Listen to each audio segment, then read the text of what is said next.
Thank you. I think concerning Liverpool, up to now, people don't still believe that Liverpool will win the league. Okay. The same thing last season with the Champions League, but I don't know why.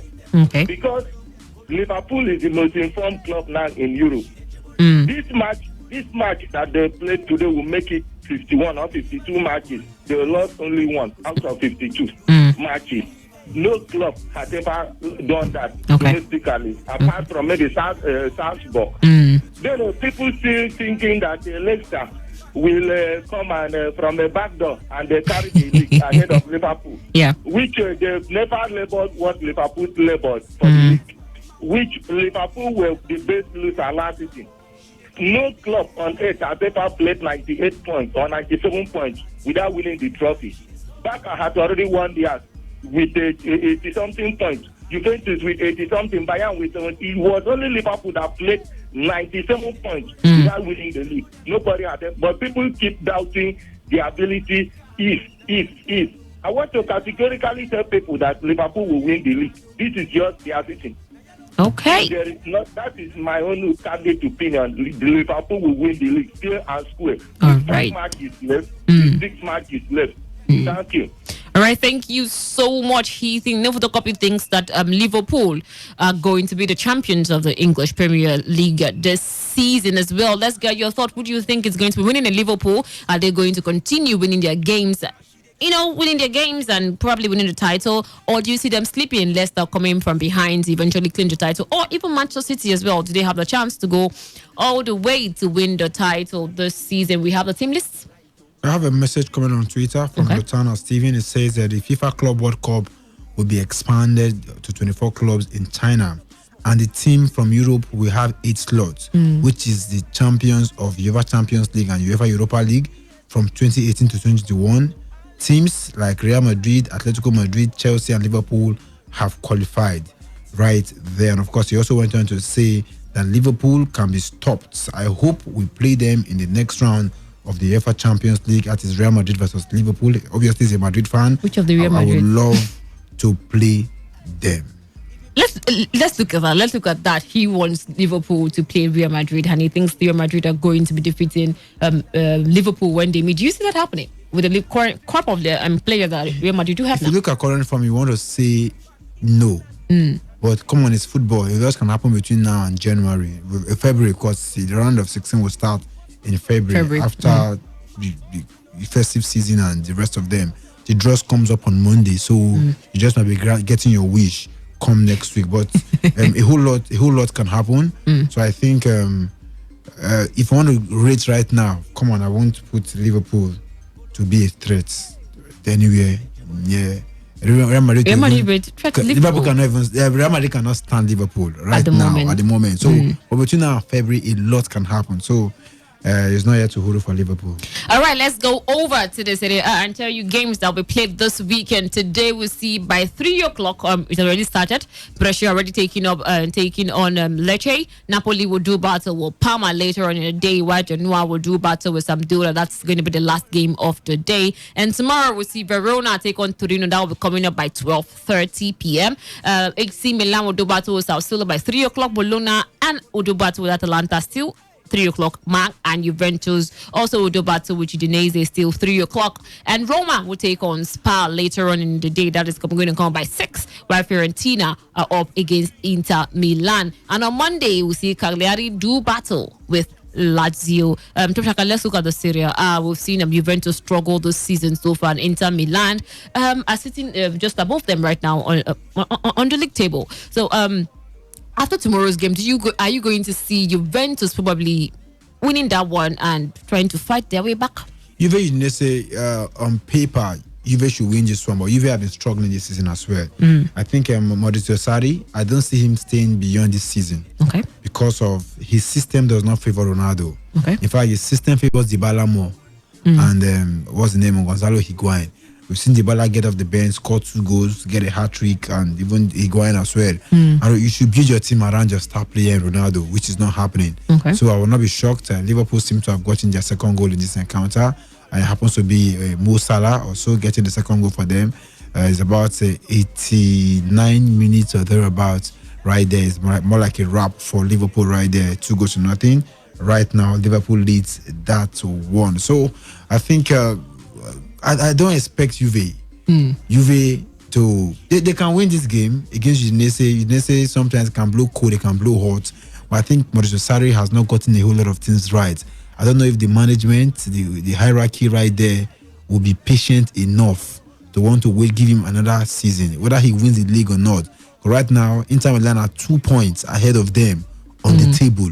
So I don't know what you want to make of them. And Inter Milan are being coached by a manager, Antonio Conte, who was a former winner of this league. He led Juventus to win the title. He has a whole lot of players. Right now, as we speak, he has Lautaro Martinez and Lukaku calling the shot for them. Even a certain Alexis Sanchez is out injured. Rumors have it that he wants to bring in Marco Alonso from Chelsea. He wants to bring in Olivier Giroud from Chelsea as well to beef up the team. Yeah. So the man is trying to beef up the team, looking at the future. You have Brozovic in the midfield right there. You have Antonio Candreva, Diego Godin right there, Stefan De Vrij and the rest of them. Excellent team he's got. Handanovic is the goalkeeper.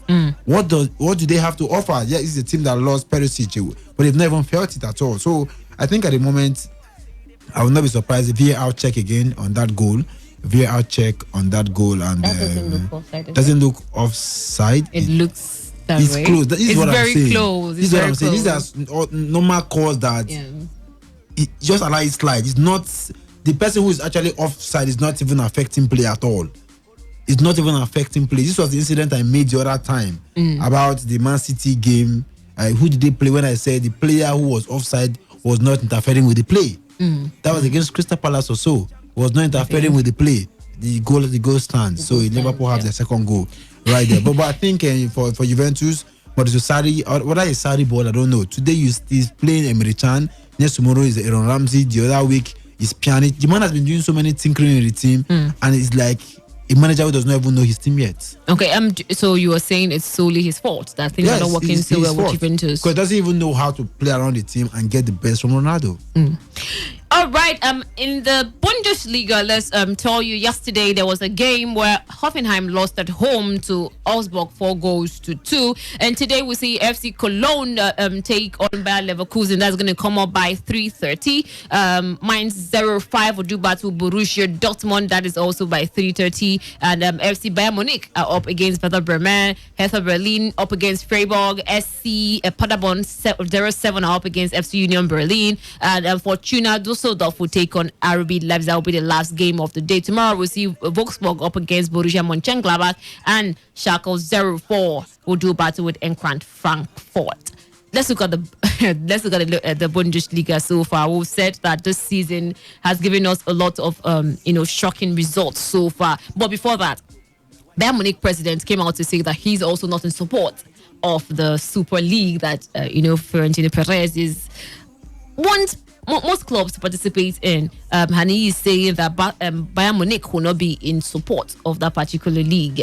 So if Dortmund are interested and another top team in Germany are interested, they don't need Bayern Munich to be there. How many top teams are in the Bundesliga? Top team. You're just Dortmund and Bayern Munich. They had a former champion in Wolfsburg. Wolfsburg is the only team that have altered that chemistry. So they don't need. Werder Bremen used to be a powerhouse at some point, a big name. So if they can get one or two of the top 6 teams or top 4, these days RB Leipzig have been around, rubbing shoulders with some of the big boys, or even Hoffenheim in recent times have been rubbing shoulders as well. So if the big team, Bayern Munich, are not interested and Dortmund are interested, it's all about the money, like I say. When you dangle the carrot for them and they buy into it, I think they will go full throttle for it. There's a report reaching us just a few minutes ago that Inter have cancelled their news conference in protest at Italian newspaper Corriere dello Sport, publishing what the club described as an offensive letter about head coach Antonio Conte. Conte was due to speak to reporters to preview their away Serie A match against Fiorentina on Sunday, but Inter released a statement saying the media session would not be going ahead because they published a critical letter and added their own comments indicating agreement with this its content. Inter's statement read, I think this was yesterday, but it just came out today. They are saying that the magazine published an offensive letter towards our coach, justifying its aggression in the comments. It said, in order to send out a message to all media outlets that they must guarantee respect for people, there won't be a press conference today. Inter also clashed with Correa earlier this month when striker Romelu Lukaku and former Manchester United teammate Chris Smalling featured on a front page along with the headline Black Friday ahead of their meeting with Roma in the Serie A. They didn't tell us exactly what the statement was that they felt this media house or this sport magazine said about the coach, or what they said to indicate something comment. So that is coming all the way from Italy, and they said that was why they didn't hold any press conference just today as well. So we are still in the German Bundesliga. We talked about Bayern Munich president coming out to say that he's not in support of the Super League that is going to be coming up, that FIFA are actually considering, not like it's coming up anytime soon, but because I think they are holding talks with clubs and other leagues to get to see who would like to participate in that one. We are still taking your calls, we are still sharing your thoughts in the show as well. And of course, it's full time right there. Liverpool won this one, 2-0, cost off a brace from Mo Salah. Right now, they are still top on the Premier League table. 11 points they've gone ahead of Leicester, who have a game by 4 p.m. Should they win? And of course, the team list is out. Chelsea will be doing battle with Bournemouth. Chelsea are dressed in a 4-2-3-1 formation. And of course, at the back line, they have in goal Kepa Arrizabalaga. At the back line, they have a returning Antonio Rudiger, partnering Kodzuma. And of course, Emerson is in left back. And Aspilicueta is the captain of the day. As the right back, they have Jorginho and N'Golo Kante right there. While the three in front of them are Pulisic, Mason Mount and Willian, and Tammy Abraham is a lone player up front. While for Bournemouth, they are dressed up in a 4-5-1 formation.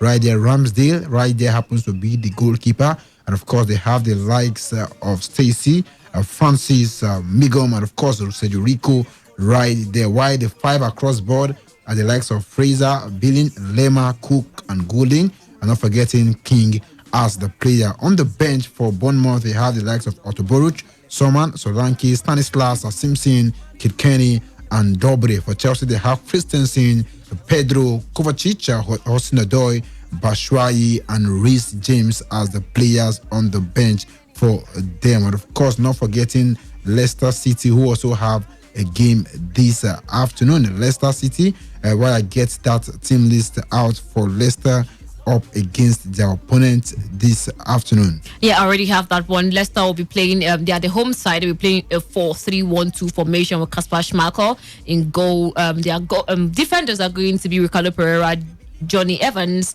and so Yunku and Ben Chilwell. Their midfield will see Dennis Pratt, Wilfred Ndidi, and Telemans. James Maddison will push in attack, while there is the two strikers of the day. Will see our own brother Kelechi Iheanacho and Jamie Vardy. They are trying to explore, Iheanacho in this particular game. And Norwich, who are the away side, are playing a 4-2-3-1 formation with Tim Curl in goal, Sam Braham, Ben Godfrey, Zimmerman, and Max Aarons are the defenders for the day. Tom Tribal and Alexander Tetti are the defensive midfielders, while Todd Cantwell, Kenny Macklin, and Buendia are the going to be pushing attack, while Timmy Pukki will be the lone striker. And of course, for Burnley up against Newcastle. For Burnley, you have Pope in goal. You have Kok, Tarkowski, Mee, and Peters. And of course, they have Barnsley, Hendrick, Westwood, McNeil, Ashley Barnes, and Wood are the strikers. On the bench, you have Hart, Lowton, Drinkwater, Brady,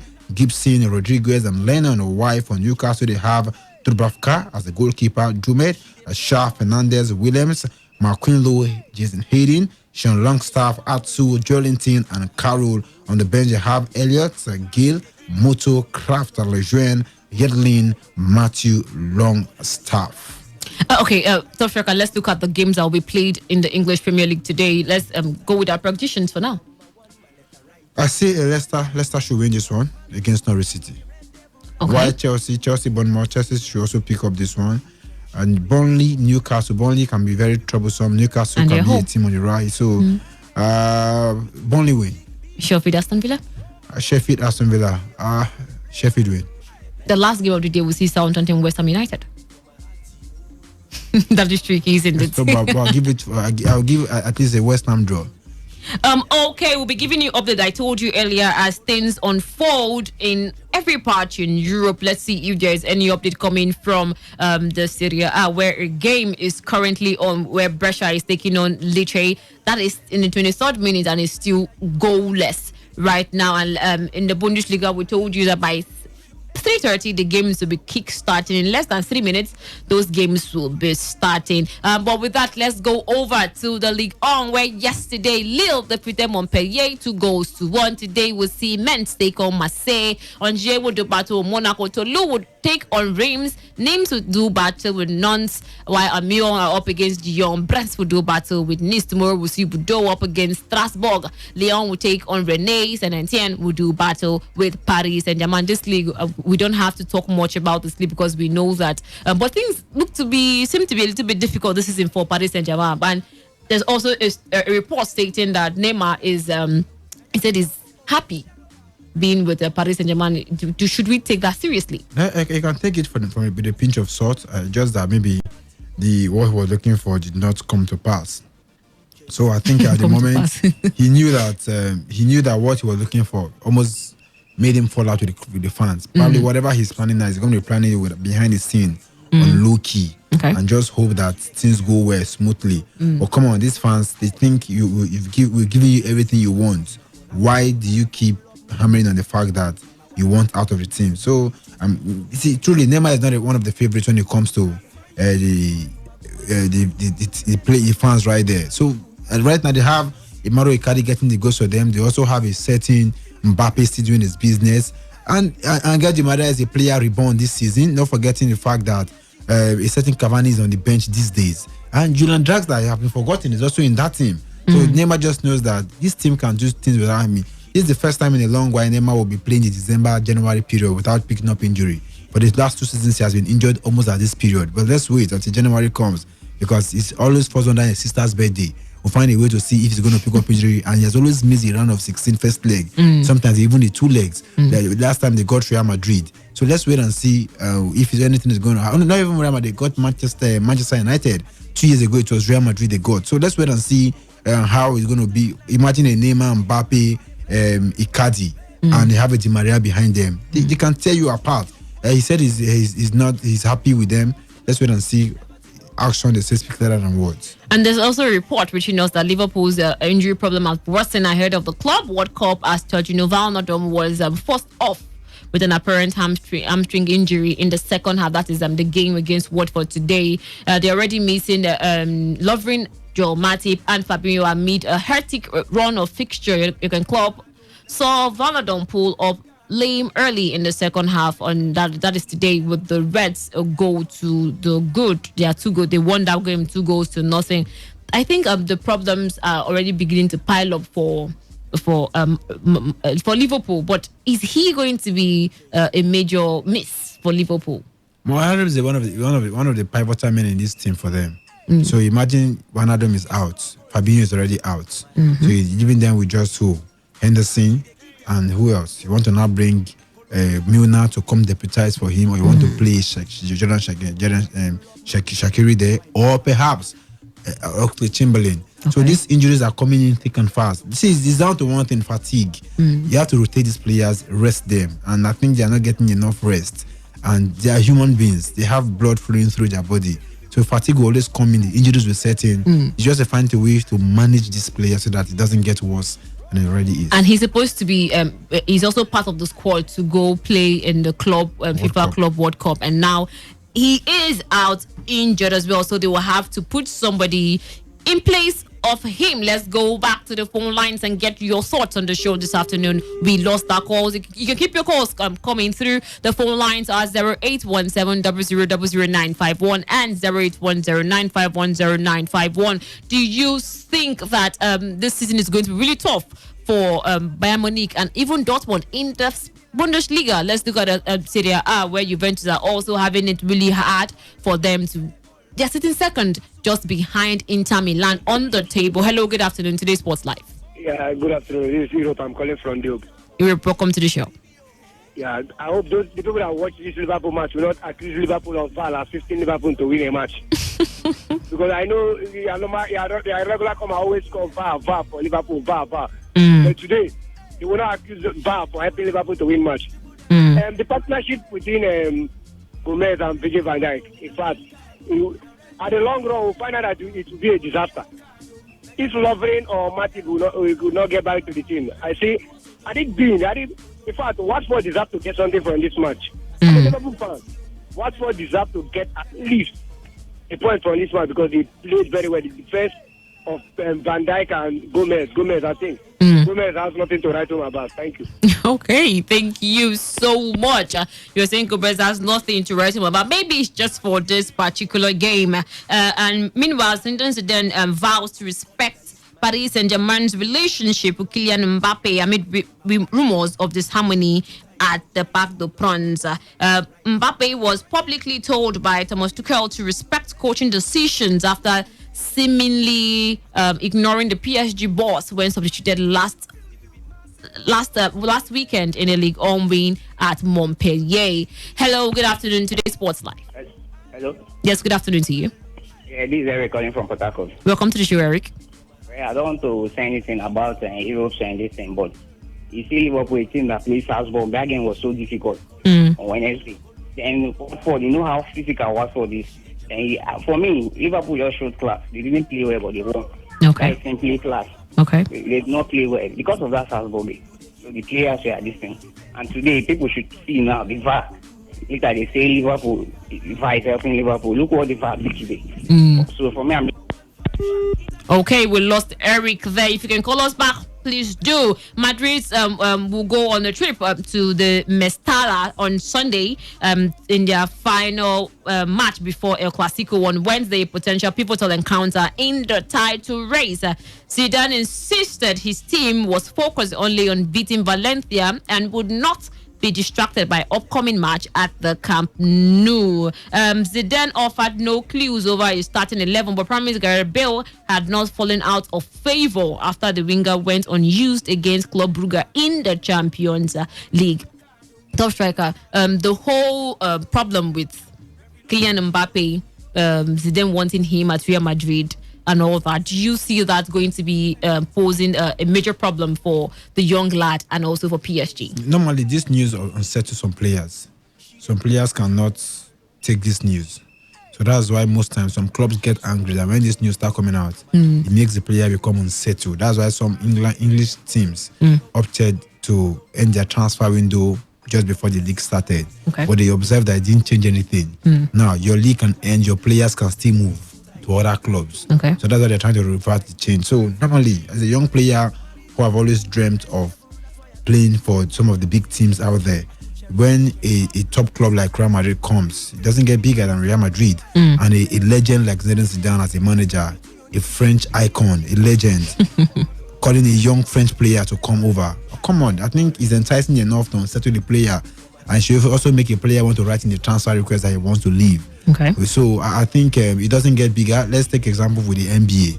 The Lakers just came calling for Anthony Davis. They wanted the request. He wanted the request as well. So when sometimes he's the team that Lakers are the most second successful team in the history of the NBA. Real Madrid are the most successful team when it comes to the Champions League. Nobody has won it more than them. Zidane is the first manager that has won it back to back. The only manager to won it back to back, defended, and now he did it 3 times on the bounce. Yeah. And he's a French icon, a French legend, and it seems Brescia have scored in this game. The man who has been told that you are free to move, Balotelli is still in the mix right there among the guys celebrating. So Brescia have scored against Lecce, the lead by a goal to nothing. So I think news like this are good enough to unstable any player to want out of any team. Thank God you brought the NBA into this. I was going to ask you, but I think it slipped my mind. If the Premier League were doing, let's say football generally, and we're going to focus on the English Premier League, if they were doing, let's say, NBA, what do they call it, trade, right? If they are trading players in the English Premier League, who do you think would trade who in the English Premier League? It doesn't happen in football. Yeah, that I said if there's a rule like that allows, and maybe sometimes even some of these lower teams, they have some of their best players who are doing well, but results are not coming. Let's take for example now Jack Grealish. Okay. Aston Villa has been a phenomenal player. They want to trade him to any of those Everton, Tottenham kind of team. they tell them, give us maybe Alex Iwobi, give us 2 of them. Because he's our best player, they're ready to take 2 to 3 players. Sometimes he's the star player that they want to trade. They can add another of their bench player to go with him. Okay. But they're taking 2 of your key players as well. So imagine an Eden Hazard wants to be traded to somewhere else, because the quality of caliber of player Hazard is going to attract your own version of your best player. We saw the trade that took Kawhi Leonard to Toronto Raptors. Yes, he doesn't want to sign a new contract with the Spurs, and Spurs feel we cannot keep him. And he has before then he has not played for the past 2 seasons owing to injuries. So they now said the very best player for the Raptors the season before, DeMar DeRozan, was now traded over with another player. So their best player was being moved for what's the name, Spurs. They felt they were doing Kawhi a bad thing. He wanted to go to Los Angeles. He's a native of Los Angeles. The Lakers wanted him, but the Lakers were not willing to part with Brandon Ingram and any of their player. So the Lakers were waiting for him to become a free agent so that they will go for him in free agency. So they now felt, okay, instead of you want to go to Los Angeles, and one thing about trade is that they decide where you go to. Yeah. You don't call the shot. They now have to trade him. So if it's bring that to football, and Chelsea feels Eden Hazard said he wants to go to Madrid, we don't want him to go to Madrid. They have the right to send him to Partizan Belgrade or to what's this name? This where Martins plays, Rubin Kazan. They can send him anywhere.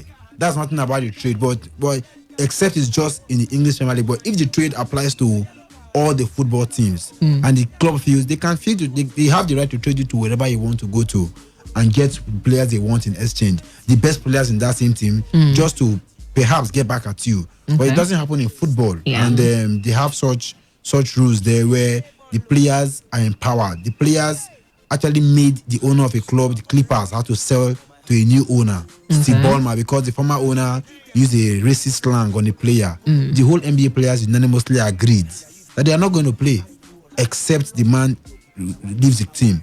So they had to force his hand to sell the club, or Clippers will no longer play. What's his name? Let me remember his name. Before they had to now, before Steve Ballmer, the richest man in sport now, had to now go over and buy it. So I think the way the players are there in the NBA, they are so empowered. And the players union, the president of the players union is Chris Paul, CP3, and LeBron and some of the other guys are the vice president. So the players have a big say in the league. But the NBA also have a bracket on how much a player earns. Okay. They have a bracket on how much you are worth in case you're going into a free agency. Giannis goes into a free agency. It's going to be the biggest free agency ever. Almost $257 million next season. Okay. So, what's the name? Steph Curry went for $201 million. That's for over 5 years. So most times the NBA, there's a benchmark. Not just when a club just wake up. Joao Felix. We are putting on £20 million. Tomorrow, Antoine Griezmann. No, there's a benchmark. There's your market value, your worth is there, and that's why people like Boogie Cousins cannot do anything, because injuries have robbed him close to £200 million because of the injuries he's been having over time. All right, we're also taking in your calls. Let's hear your thoughts on the show this afternoon. The phone lines for you to call at 0817 000951 and 0810951091. No WhatsApp for today. You can either tweet at us at TodayFM951 or at SportsDivo4 or at Emmanuel9001. Let's give you updates on the Bundesliga, the 3 o'clock games, 3:30 games have already kick-started. 10 minutes already in the center of FC Cologne up against Bayer Leverkusen is still goalless in that encounter. Mainz 05 are also playing goalless with Borussia Dortmund. FC Bayern Munich are also playing goalless with Werder Bremen, but Hertha Berlin are also playing goalless with Freiburg. The only center where there is goal is that against SC Paderborn, losing at home to FC Union Berlin. That is 1-0 in favor of FC Union Berlin. I'll be giving you updates on other centers as well. We told you earlier that Brescia have already taken the lead against Lecce. Mario Balotelli scored in that one. And games in the Spanish La Liga hasn't started. The first game ended 2-1, where Levante defeated Granada 2-1. The next game we'll see Real Sociedad take on Barcelona. That's going to be coming up by 4 o'clock. And in the English Premier League as well, games by 4 o'clock, we'll be coming up. We'll see Burnley up against Newcastle United, Chelsea up against FC Bournemouth, Leicester will do battle with Norwich City, Sheffield United are up against Aston Villa. While 6:30, Southampton will do battle with West Ham United. We are also taking your calls.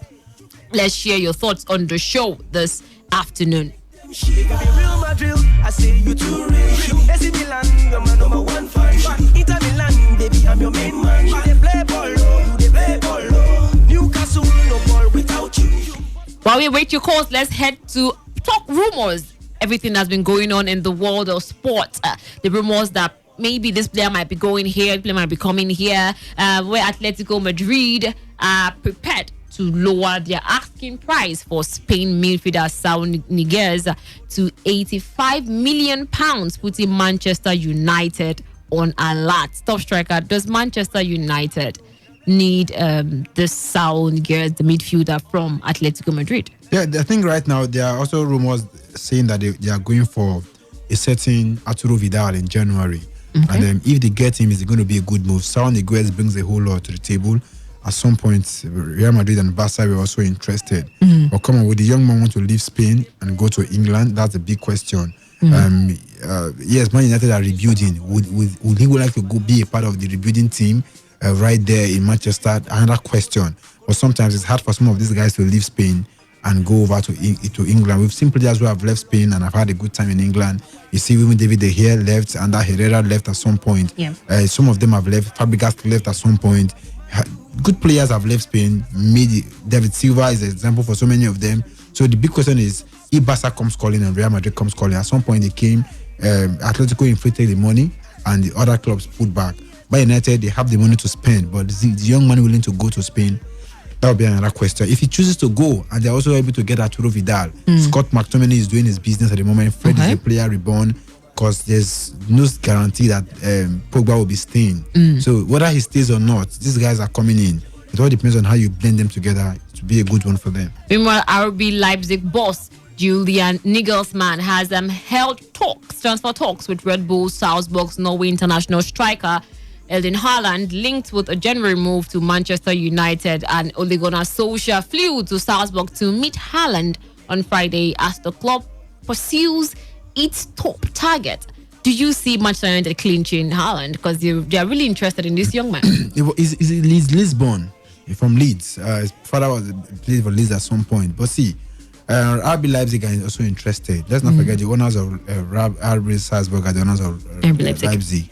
And Dortmund are also showing interest at some point. Yeah. So I think he may not want to go to a club that is too big, so that the pressure doesn't become too much. Okay. Yes, they are going to. He may speak to Ole. Ole may give him assurance. Imagine a front line of Martial, Rashford, and Haaland. Now, there's a whole lot you have to look. Okay. Now, sometimes the parent club may also decide or determine where he goes to. And Dortmund are a decent team for him to go, have 1 or 2 seasons. The other clubs come.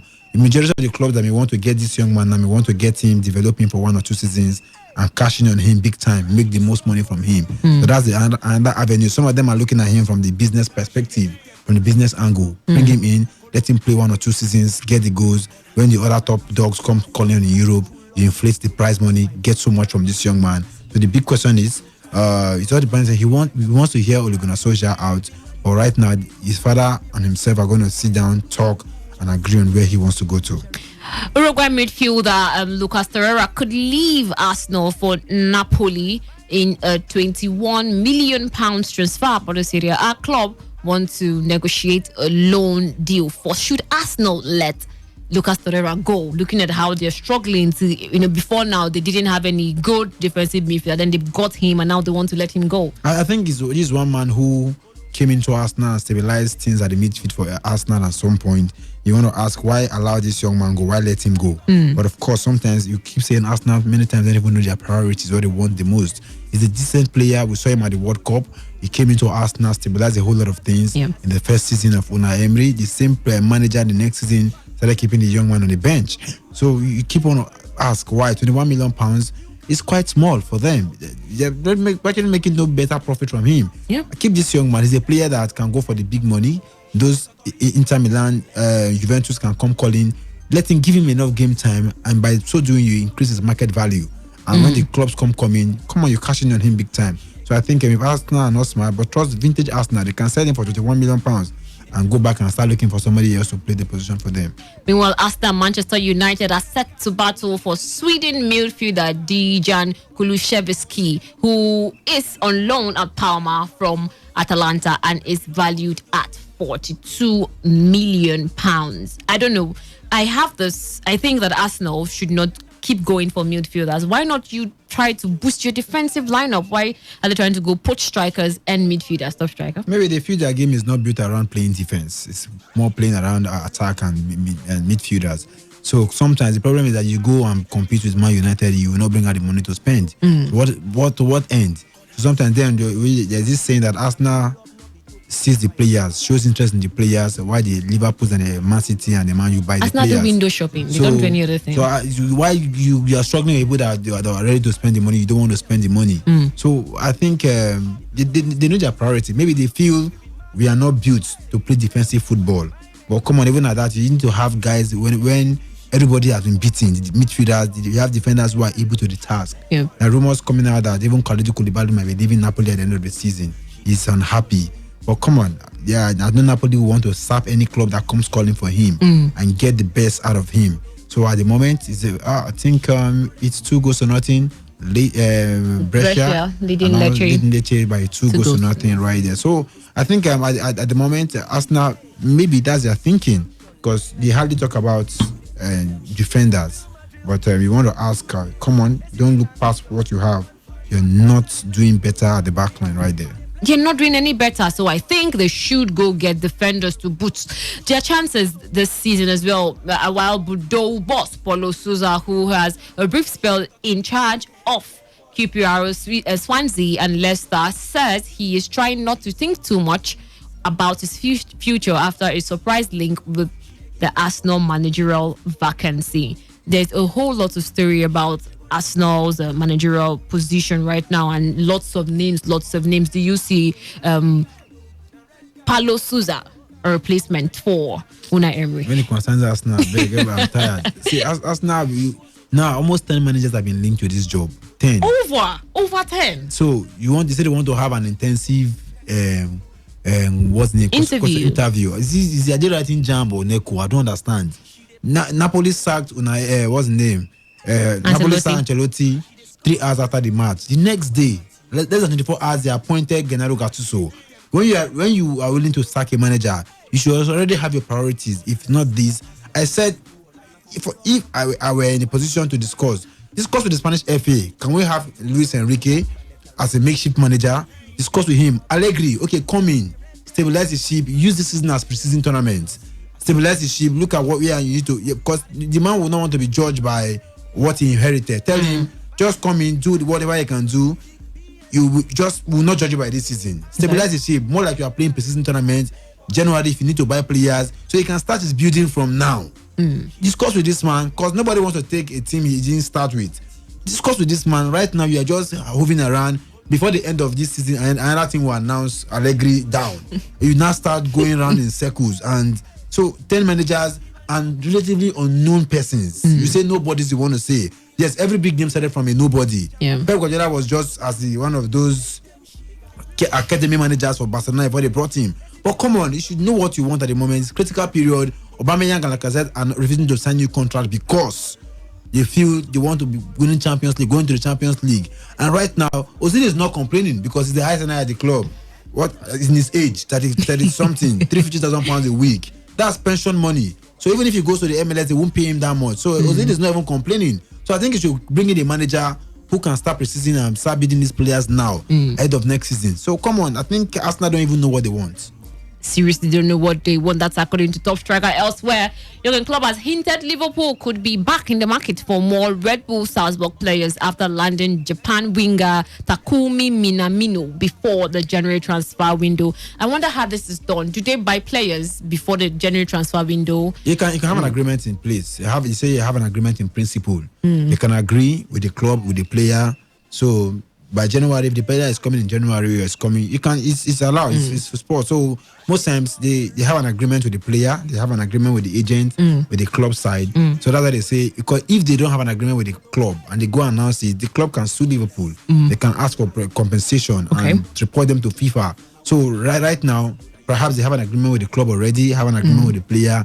So by January, the player can move. They sign Naby Keita and they allow him to play back, stay in Leipzig and play. So it's allowed. They can have an agreement with the club and the player, let him play for the end of the season or till January, and you go back on him and pick him up. All right, but you saw this young man play against Liverpool. That was the game in the Champions League between RB Salzburg and Liverpool, where they lost. RB Salzburg lost. You saw Takumi Minamino play in that particular game. Is he I don't know, is he a perfect fit to play for Liverpool? Sometimes a player has a good game against a top team. He comes to a big team or a big league and he struggles to replicate the same thing. And how many Asians have been successful in England? If you look at Park Jin-sung, you're looking at this man now, Song Heung-min. How many of them? Shinji Ono came to Arsenal at some point. Hidetoshi Nakata came to Bolton, but he was already gone. There's a key. I don't even know a key is. Key was Newcastle and Swansea at some point. So there are not many of them that have come. And the former one, Takuma Asano for Arsenal, nobody knew where he went to. So there's one Lee Dong-gook at some point that have come in from Man United, went to Bolton or so and it disappeared. So most times these clubs too is also a business strategy for them to hit the Asian markets. Because when they now start pre-season tournament, Liverpool can go to the Far East, to the Asia or the guys' country to go and train. And they will sell their merchandise. So most times, a lot of these teams use this as business strategy. Some teams started going for Asian players, buy the Asian players, have them in your team, play them in the cup games.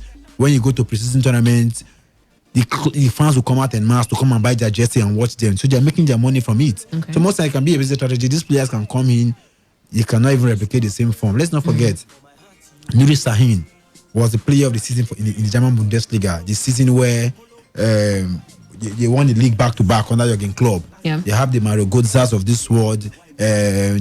What certain players they have in that team. Matt Hummels, the first time he was there. And of course, he came to Liverpool at one point. He was about to come to Arsenal. He said Arsenal was interested. Say Mourinho advised him not to go to Arsenal. And he went to Liverpool. And he went to Liverpool, he couldn't see football to play. He was a standard player for that Dortmund team under Jurgen Klopp. So most times these players cannot be... See, so I keep saying it and I will keep repeating it. Some of these players, when they play for teams that don't have big names and big pedigree, they function well. Imagine him coming to Liverpool right now, the pedigree. He have been hearing of Anfield. He knows how the Anfield crowd can do. The history of Liverpool, he comes in. He can melt under that atmosphere to replicate the same form. And of course, it might even cost Liverpool a large sum of money. All those things put together, the pressure, the fear of acclimatizing, nobody wants to have patience with you. Before you know it, you're being loaned out. Adam Lallana is still struggling to even be his best for Liverpool. So most times, these players come in, it can be decent in their club, they come in, some of them pick up immediately and blossom, some of them don't blossom at all, and some of them being loaned out, and they even mark the end of some of them their careers. So I think it's a good one for them, but come on, the system Liverpool plays, I keep saying, if I'm going into a professional football and a club is coming for me, I should know this style of play. Does it favor me? Then we're talking with someone as a midfielder in your prime. A Barca comes calling for you. In the era when they had Ronaldinho, they had Xavi, they had an Iniesta on the bench, they had Deco, they had Yature. I say, come on, I won't go because you know that you stand no chance to play. Because these guys are there. Then Chelsea had their pick under Mourinho when he had Ricardo Carvalho and John Terry. You come into Chelsea at that period, you're just going to be on the bench. Because William Gallas as a centre back wasn't played as a left back, as a right back. Just tossed from different wing.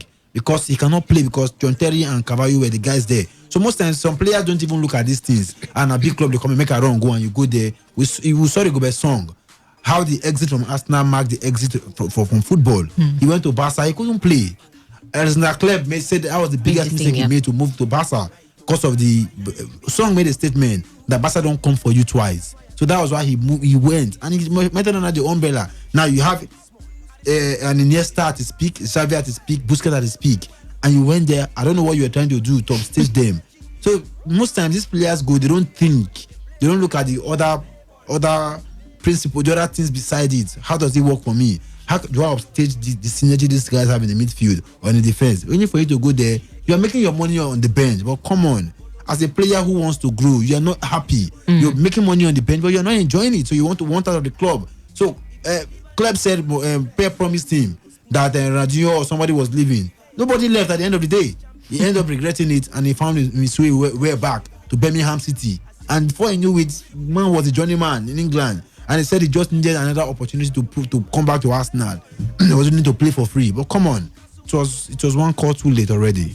All right, let's give you updates coming in. It's already halftime at the game involving Brescia up against Lecce. Brescia already leading 2-0. And in the Bundesliga, it's still goalless in the camp of FC Cologne and Bayer Leverkusen in the 26th minute. Bayern Mainz 0-5 and Borussia Dortmund still goalless.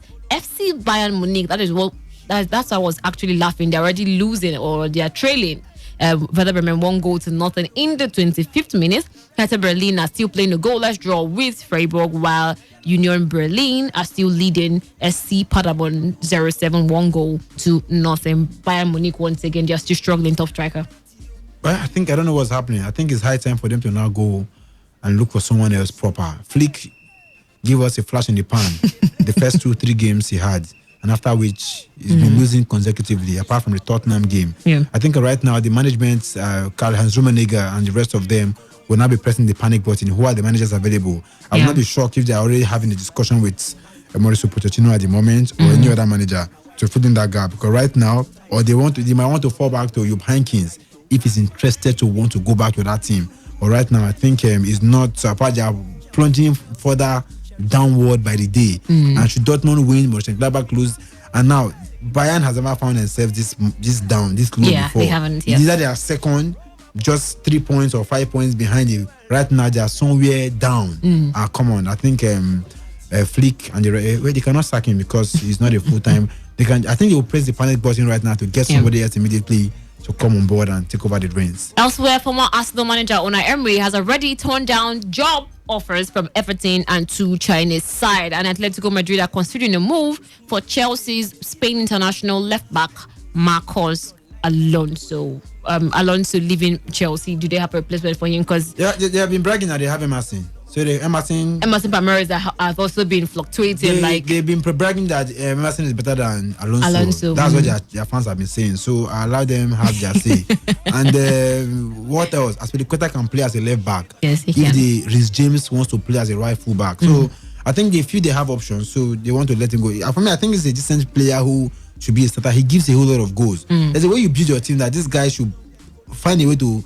Because he gives them another option to scoring goals. Yeah. I wonder how they're not seeing it, but they just keep complaining and the rest. So maybe they think they have options to fill up for him. Chelsea boss Frank Lampard will not speak to France forward Olivier Giroud, Brazil midfielder Willian, or Spain winger Pedro, all out of contract at the end of the season, about their future until next month. Lampard insists Chelsea are only in the market for players of top caliber in the January transfer window. Top tracker, do you see top caliber players in transfer window by January? Do you see those kind of players? How many of them are top caliber players? Because Olivier Giroud is finishing his career. Willian is 31, Giroud is 33. Yeah. And right now, Barca, Inter Milan are interested in this guy. So if Inter Milan press the button very well, they might get Alonso or Giroud. Giroud seems to be like a priority for them. Okay. Because apart from Lautaro Martinez and Lukaku, they don't have that other firepower off the bench.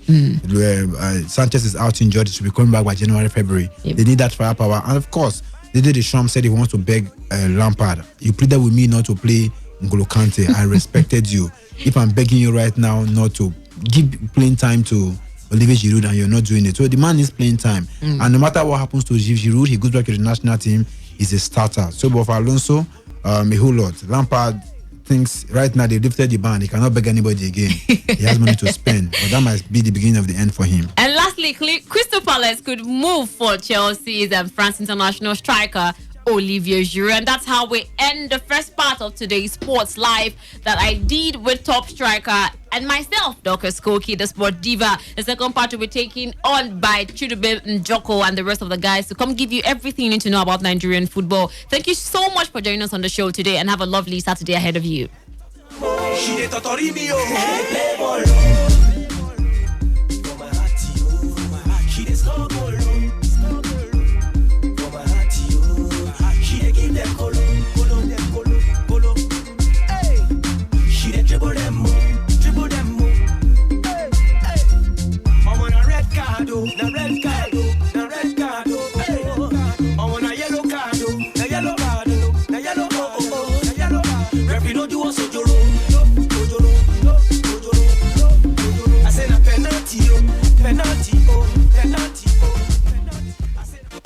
DJ Slick. Hey.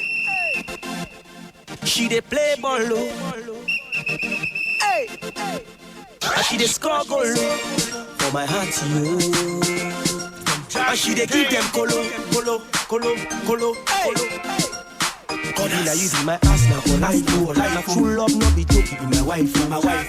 Barcelona, you too tight, oh. You be number one, my left and right, oh. If you be mine, I go marry you. You be red devil, that's why I badu you.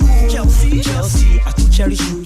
They play not small, I didn't feel you. If you be Marcel, I say they play well. By many, I say you too unique. PSG, Roma, Bordeaux, and Leon, they play well, oh. They play ball, oh.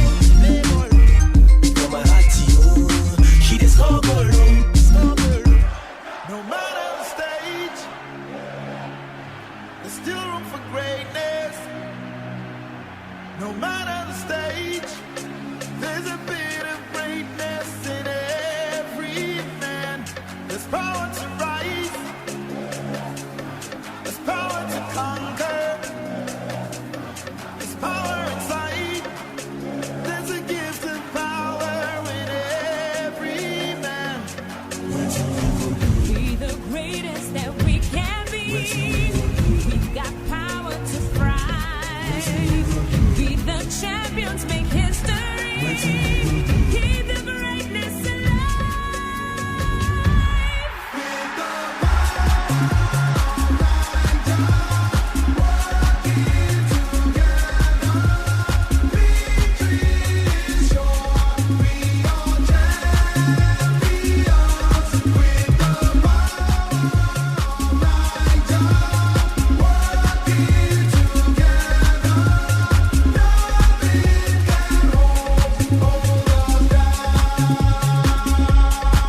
My name is Gianni Infantino, FIFA president. For the best of sports, always listen to Today Sports Live on Today95.1 FM, Port Harcourt.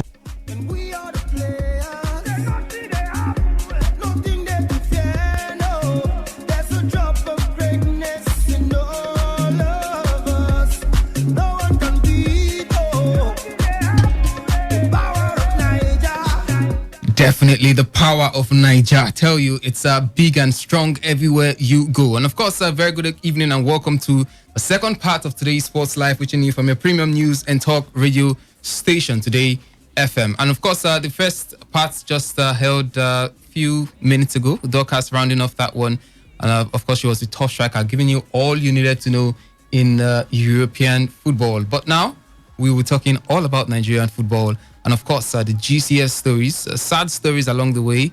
And of course, some mind-boosting stories, I tell you. And of course, I'm not alone in the building. I've got a fine gentleman that can never leave football for snowball. I'm sure not too many people out there. I'm not sure anybody out there who wants to leave football for snowball in the first place. But Wisdom thinks snowball is enough of a competition to football. Welcome, Wisdom. Good evening, Chidubem. Good evening to everyone listening out there. Well, it's great to be here to talk Nigerian football. And talking about snowball, the truth is some people like snowball out there in the States. We don't even know what snow is like in Nigeria. That's what I'm saying. But okay, I can understand. When it comes coming from a man that has stayed outside the country and is just coming back to Nigeria, yes, I can understand. Always you. well, it's great to be here, Chidubem. A lot on the menu, I tell you. The MPFL, we had one game yesterday, and we also have the case of the likes of Philip Osondu, one great player there, and I tell you, that part might look a little motivational today. But updates too from the EPL, even as Iheanacho takes one nice shot that it's 100 appearance in EPL. Nothing comes out of that, but I tell you, I think this might just be the beginning. I said it last time, might just be the beginning of the return of Kelechi Iheanacho. But it's great to be here, Chidubem. All right, it's great to be here, and of course, Christmas is near. Just on the 2 weeks from now, 11 days to be precise, we'll be talking all about Christmas.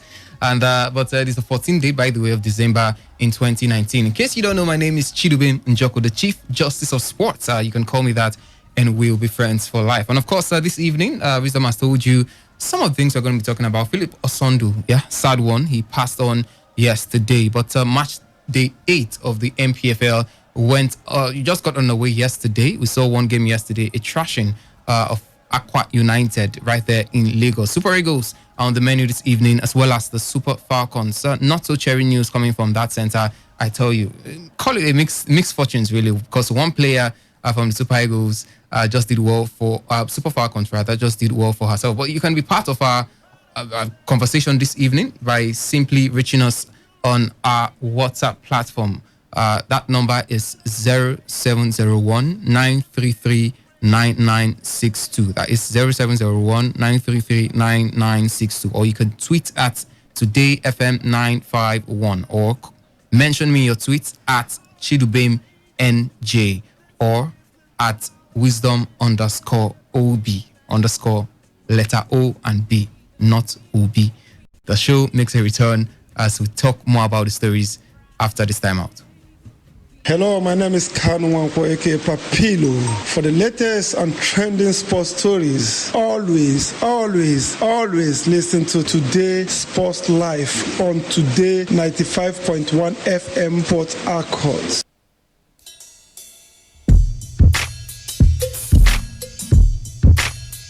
I come from Bed-Stuy. See the two of they gon' die. Gotta keep the close by. Someone murdered. Nobody seen, nobody heard it. Just another funeral service. We'll get at you. Come through, shine it, yap you. In broad daylight, kidnap you. Let's get clapped through. Police stay on us like tattoos. It's only grind cause we have to. Money is power. Sling powder. Things come through every hour. It's all about that dollar. And we no deal with cowards. Weak lamb get devoured by the lion in the concrete jungle. The strong stand and rumble. The weak fold and crumble. It's the land of trouble. Brooklyn, home of the greatest rappers. Big comes first and the cream comes after. Now put your lighters up. Bed-Stuy, put your lighters up. New York, put your lighters up. DC, keep putting your lighters up. Philadelphia, put your lighters up. Detroit, put your lighters up. Chi-Town, keep putting them lighters up. No matter where you're from, put your lighters up. Now let me give you a walkthrough. Show what to do and you don't do. Where's not safe to go to? The boys approach you. Better say quick who you close to. Don't come through if don't know you. Cause people is talking, the streets is watching. Disease is lurking, that's the in the garbage. The life of a hustler, the life of a gambler. Dice games kill more than cancer. You know you quit. Brooklyn don't run, we run. Roll up and just bum rush. We don't play that out in BK, not at all. Found leave your face on the wall. R.I.P. in memory of. Never show thy enemies love. We get it on where we live. Better have a pass when you cross that bridge. Welcome to Brooklyn. Put your lighters up. L.A. Put your lighters up. V.A. Put your lighters up. Texas. Keep putting your lighters up. New Orleans. Put your lighters up. St. Louis. Put your lighters up. ATL. Keep putting them lighters up. No matter where you're from, put your lighters up.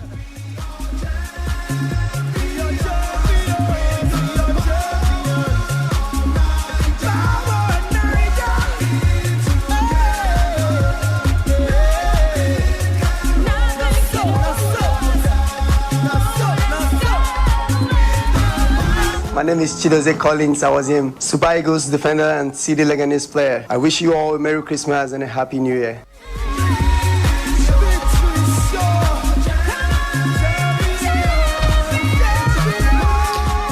All right, definitely we are champions. And of course, I just give you a bit of some old school there. Lil Kim with that very beautiful song, Light Us Up. Yes, that song really lit up the place back in the day. But come on, we have different tales these days, the Wizkids and the Davidos of this world. And a lot of people have forgotten that there used to be some spies from these guys back in the day. But we'll start from the Today FM Under 20 Soccer Fiesta. And of course, we can tell you that yesterday some matches were played. That was match day 3 of the competition. Amsterdam FC and SKE, they advanced to the quarterfinals of the Today FM Under 20 Soccer Fiesta with resounding wins over their opponents. First half hat-trick.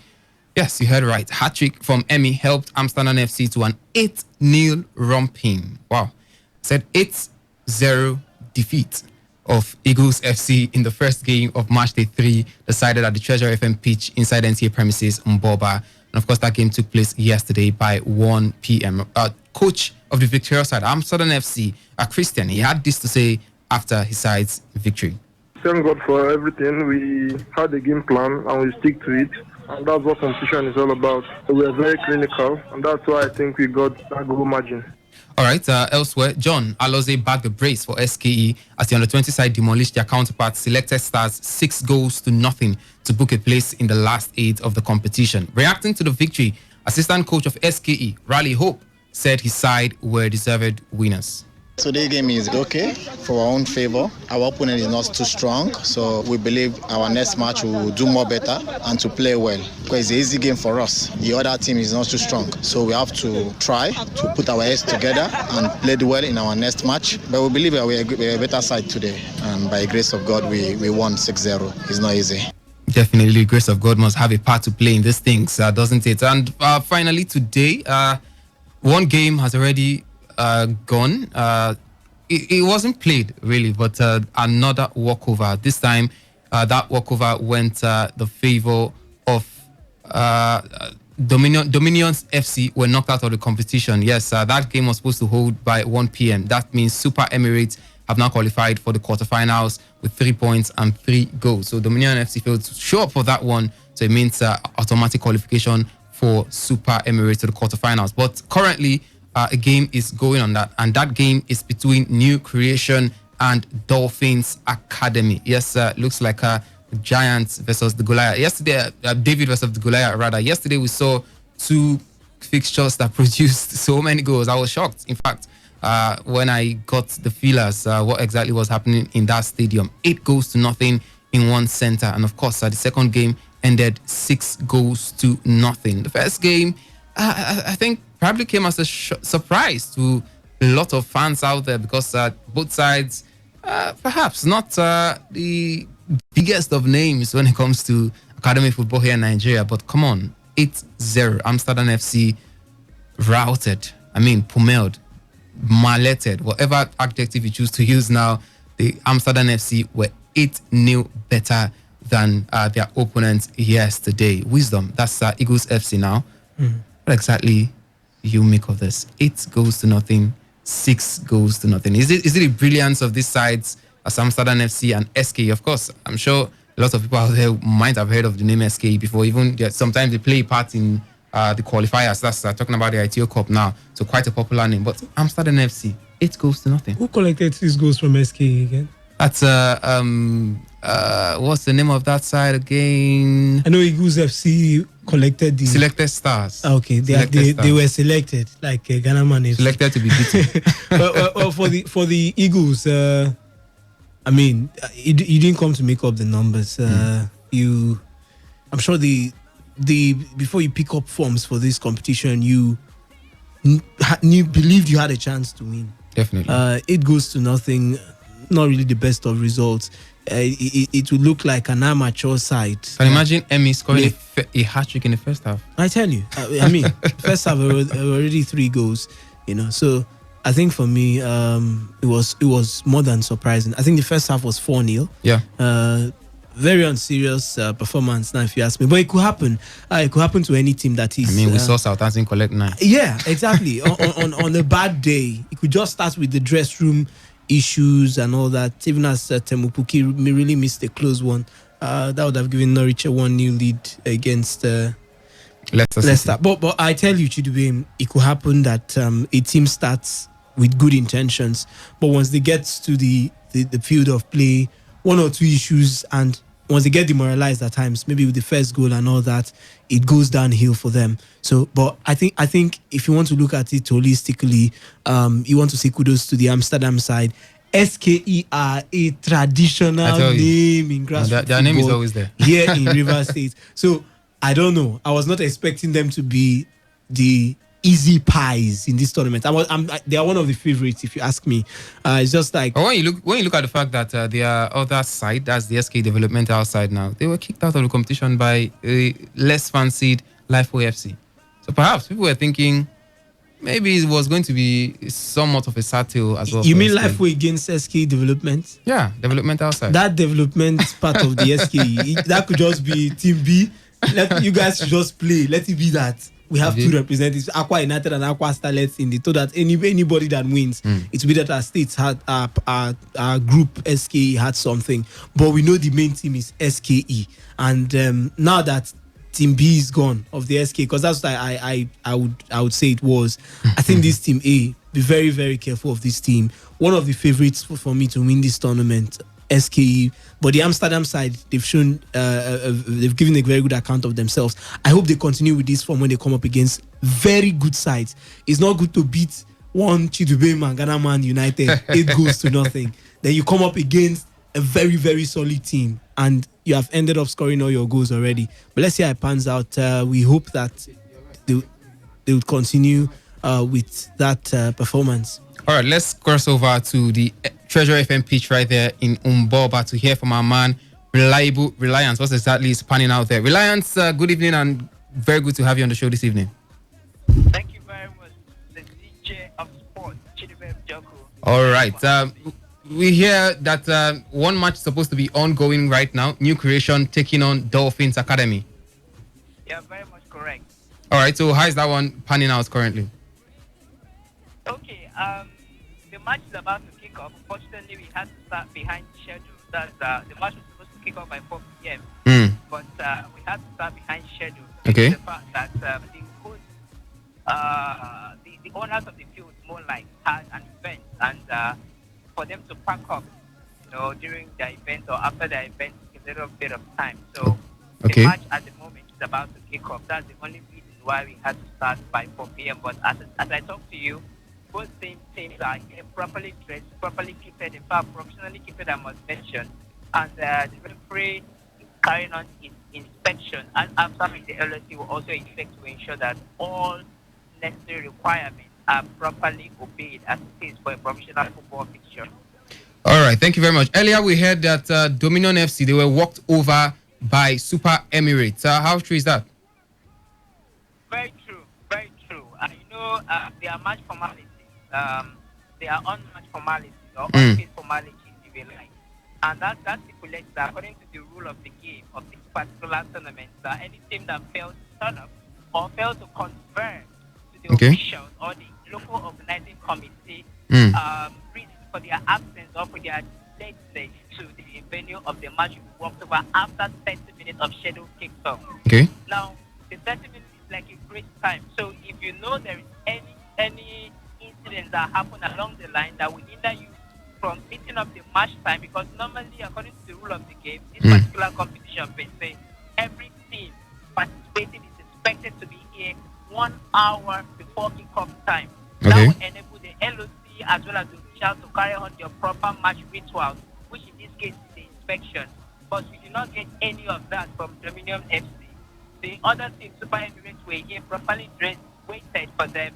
We even went as far as from the discretion of the LOC, giving them an extra time to see if they will make up, but unfortunately they put it so they had to walk them over. All right. I'm talking about the LOC now. Okay, you were saying something? Yeah, that's to say that Super Emirates automatically progress to the next round of the competition. All right. Talking about the LOC now, you're a member of that LOC, that's the local organizing committee, and how far will you rate the tournament so far? It's match day 4 now, if I'm not mistaken, right? Yes, you're very much correct. All right. So how will you rate the tournament so far? To be honest with you, considering that it's the inaugural edition of this competition, I'm telling you it's a success so far. I would drop it at 60% success so far, because today's match or this evening's feature will mark the end of the first round of the competition. So I can drop it at 60% success in that we are still progressing. Do you understand? And let's not also forget that this is the inaugural edition of this competition. Yeah. So as we get into the next round, to the semi-finals, to the finals, of course, you expect that rating to increase simultaneously. All right. Thank you very much, Reliance. Thank you for having me, Chidubem. All right. That's definitely the man you can rely on. Reliable Reliance, giving us a bit of information as far as the under-20 soccer fiesta organized by Today FM. Yours truly is concerned. And of course, walk by 1 p.m. And of course, that game between Dolphins Academy, as you heard, and New Creation FC are currently on the way. And now with that, we switch our attentions to should I say the Super Eagles now? Some sad story that just trickled in yesterday about certain Philip Osondu. And yes, on a sad note, we can tell you that Nigerian Sports Minister Sunday Dare and former Super Eagles midfielder Mutiu Adepoju have expressed sadness over the death of ex-Flying Eagles star Philip Osondu. According to the various media outlets, Osondu, who is 48 years old, died in Belgium after he was taken to hospital to be examined on Thursday after he felt unwell at work. Unfortunately, it was reported that he was confirmed dead on arrival. Reacting to Osondu's death, Dare wrote on his Twitter handle, "My condolences to the family, relatives, friends, and colleagues of Philip Osondu on his sudden death. May his soul rest in peace." And Adepoju recalled the achievements while playing for Nigeria at the junior level. He also wrote on his Twitter handle, "Philip Osondu was my teammate at Saudi 89, that's 1989 FIFA Under-20 World Cup, where he helped Nigeria finish in second position. So shattered about the news of his passing. Dear Lord, do grant him eternal rest and console his family." Osondu was a member of the Golden Eagles squad that finished second at the 1987 FIFA Under-17 World Cup in Canada. The team lost on penalties to the then Soviet Union after regulation time ended 1-1. Following his impressive performance, Osondu was awarded the Golden Ball in that tournament. 2 years later, he made the Flying Eagles squad that were runners-up at the Under-20 World Cup in Saudi Arabia before he joined top Belgian club Anderlecht from El Kanemi Warriors in 1989. Wisdom Obina. Sometime on Thursday, we heard the news about the ailment of this man, Philip Osondu, but unfortunately, just hours later, news filtered in that he couldn't make it out of that one, and the man was dead on arrival at the hospital. What do you make of this sad story? Well, it's actually a sad one, just as you highlighted. One of the bright talents we're thinking will go on to do great things. The first time we got to see him as a country, that was in the youth ranks from the under-17 to under-20 Saudi. Okay, we had in 87 and 89 when they moved on to the under-20, and unarguably a bright talent. If you watched him, that's what pushed the likes of Anderlecht. They moved on to secure his signature as quickly as possible. Albeit that there's a story line now that is behind that one. Let me not just go into that part when it comes, because let's just leave it. He's just passed on, but I hope one caller will not remind us of that. But we had some stories concerning his age and all that, and how the club tried everything they could to make sure the guy fits into the billings of a player growing and all that, but it didn't work out.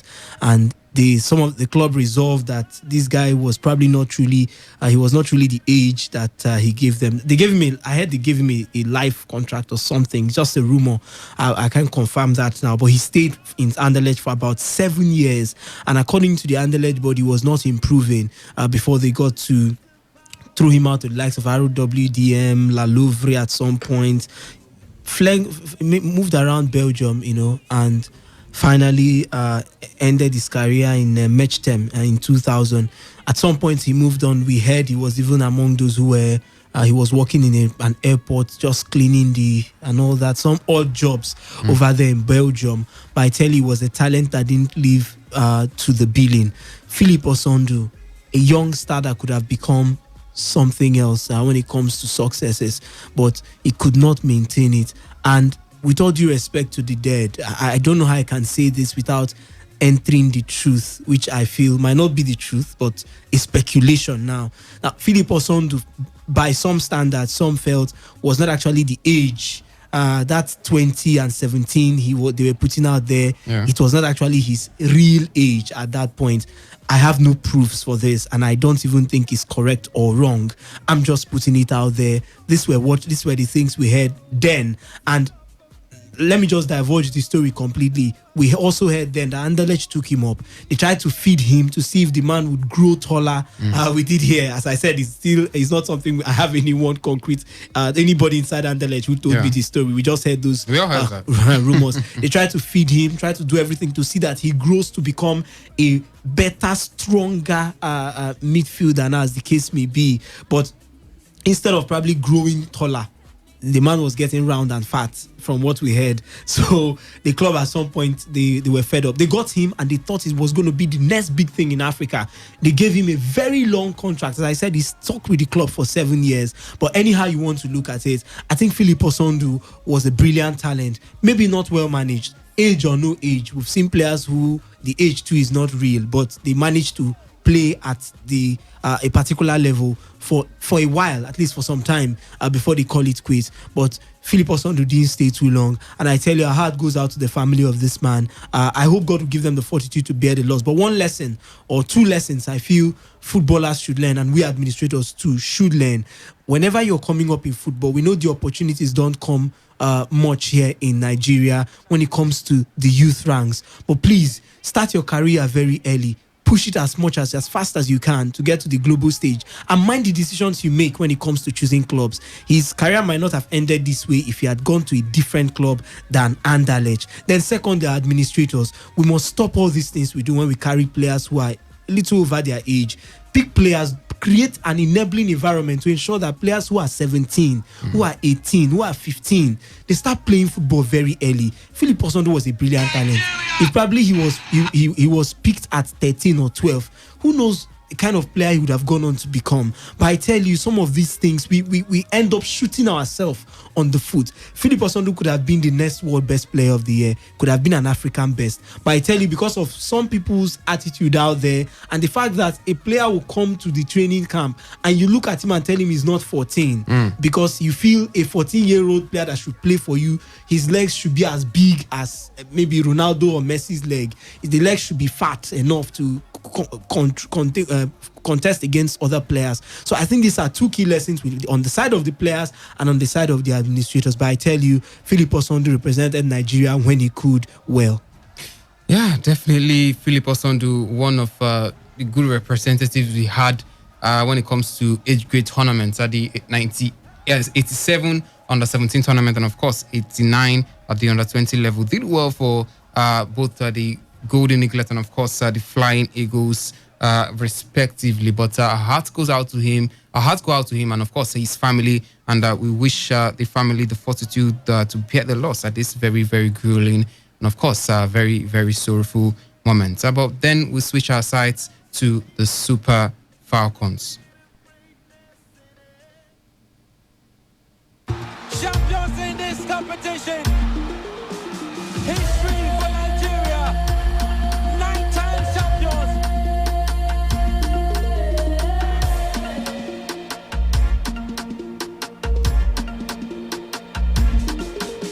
Say we're the player for the Falcons. Don't say we be winning, we be champions.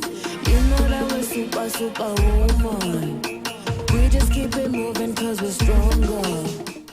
All right, quickly before we delve into the action concerning the Super Falcons, let's just let you know that there's a game ongoing in the Nigeria Professional Football League between Wiki Tourist and Rangers International. That game is currently goalless, but of course we can give you the lineups of the lineup particularly of Rangers International. Of course, they've got very experienced Nana Bonsu in goal this evening. Tope Oluseyi, the captain of the side, also makes a start this evening, while Emmanuel Wokeji, Uche John, Anthony Shimaga, Traore, Isif, Ifeanyi George, the striker, and of course Ibrahim Olawoyin, Kelvin Itoya, Ikechukwu Igbenebu, the one you love to call Mosquito, as well as former Rivers United player Kehinde Adedipe, all starting for the Flying Antelopes this evening. On the bench, they've got Femi Thomas. They've also got Pape Usman Sani, Chinonso Ezekwe makes it to the bench this time, with Dauda Madaki, is Isaac Lute, Madu Christian, as well as Seka Pascal. Yes, Seka Pascal is back in action, not on the pitch, but on the bench this time around. And those are the players in action for Enugu Rangers, I beg your pardon, this evening against the Wiki Tourist. That game is currently in the first half, just about 29 minutes played in that center, and it's still goalless between Wiki Tourist and Rangers International. Quickly, Wisdom, what do you make out from that game, and what do you expect from the game? Well, a brawl, I tell you, in the game quickly between Leicester City and wow, it's serious. Is Ian Acho that is on the ground? Is on the ground. I hope he's not injured. Wow, that would be a bad end to whatever has started with him. But let's see what exactly happened. Ian Acho on the floor, really in pains. That was a very, very silly, very, very silly tackle from the Norwich player there. Nah. And actually, he's riding in pains, and you can feel the anger in his players. The players of the side, they are not happy with that tackle, and of course they want more from the referee. But the referee thinks maybe he thinks otherwise. Let's see what he makes of it finally. I think some people will get some cards. Yeah, card to fly around, definitely. Yellow card to fly around. Okay, Iheanacho is back on his feet. It doesn't look like anything serious happened to the man. Yes, we are talking about Wiki Tourist and Rangers International. What exactly do you expect from that game? Still goalless, 30 minutes played. Okay, well, my eyes, I was distracted by the game. That's the Norwich Leicester game. One person has gotten a yellow card. I think that's Cantwell for Norwich. Wait to see. Iheanacho was probably going back to fight or something, but he's been held back by Wilfred Ndidi. Maybe you should remember he's just coming back from wherever sabbatical he went to. I think it's more than just. I think maybe it's more than just a foul. We'll get to hear clarifications on what actually happened, because I think the other players were going to probably fight or something with Kelechi Iheanacho, because even the goalkeeper, we'll get to find out what he actually did. The foul started it all. They even pushed the young man. Wow. Wait to see how that one. They're checking if it's a red card offense now.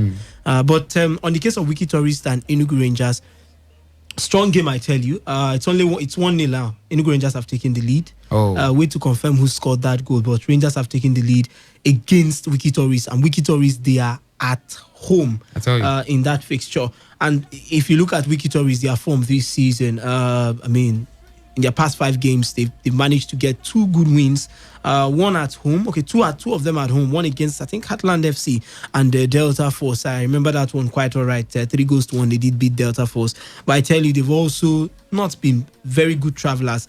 They've not lost at home this season. In all games played, they've managed 4 wins, just 2 losses and a draw. And it tells you there's a lot about this Wiki Tourist side. I was even scared for Rangers, but I looked at the Rangers side yesterday when I gave predictions. I talked about the fact that it might end up in a draw. I looked at the Rangers side, and I talked about the fact that they are a side not really on the rise now, won't be the word, but they are going through a particular progression now stage, if you permit me to use that word. So I was expecting them not just to come in and just get beaten or beaten silly, to give a very, very good fight for themselves. But they've had 5 losses in their past 5 games, including the continent now, not just Nigeria Professional Football League. 5 losses in their past 5 games. It tells you a lot of negative things about Enugu Rangers, but I tell you, they'll be doing their best in this one. They've already got 1 goal. I'm still trying to confirm who got that goal for them. The goal was scored by Emmanuel Wokeji from a cross. That's a free kick now from Ikechukwu Benebu, and somehow I headed that one into the back of the net. So Enugu Rangers with the lead over there at the Sani Abacha Stadium, a makeshift home ground for Wiki Tourist. 1-0. The Flying Antelopes lead. It looks like the mojo is back for Enugu Rangers, and of course Salisu Yusuf might just be turning things around for the Flying Antelopes. But let's delve into the action now when it concerns the Super Falcons, because the Super Falcons of Nigeria, yes, they have dropped 3 places from 36th to 39th position in the latest FIFA Women's World Ranking released yesterday. And of course, the ranking was published on FIFA's official website. Despite dropping 3 places, the Super Falcons are still the number 1 team in Africa. We can clap for that one, should we? Another African team that dropped 3 places like the Super Falcons in the FIFA rankings are the indomitable Lionesses of Cameroon. Tongue twister there. The latest world ranking saw the indomitable Lionesses drop to 49th position from 46th. similar to what happened to the Super Falcons. 3 spots they lost this time around from 49th to 46th, and they are ranked.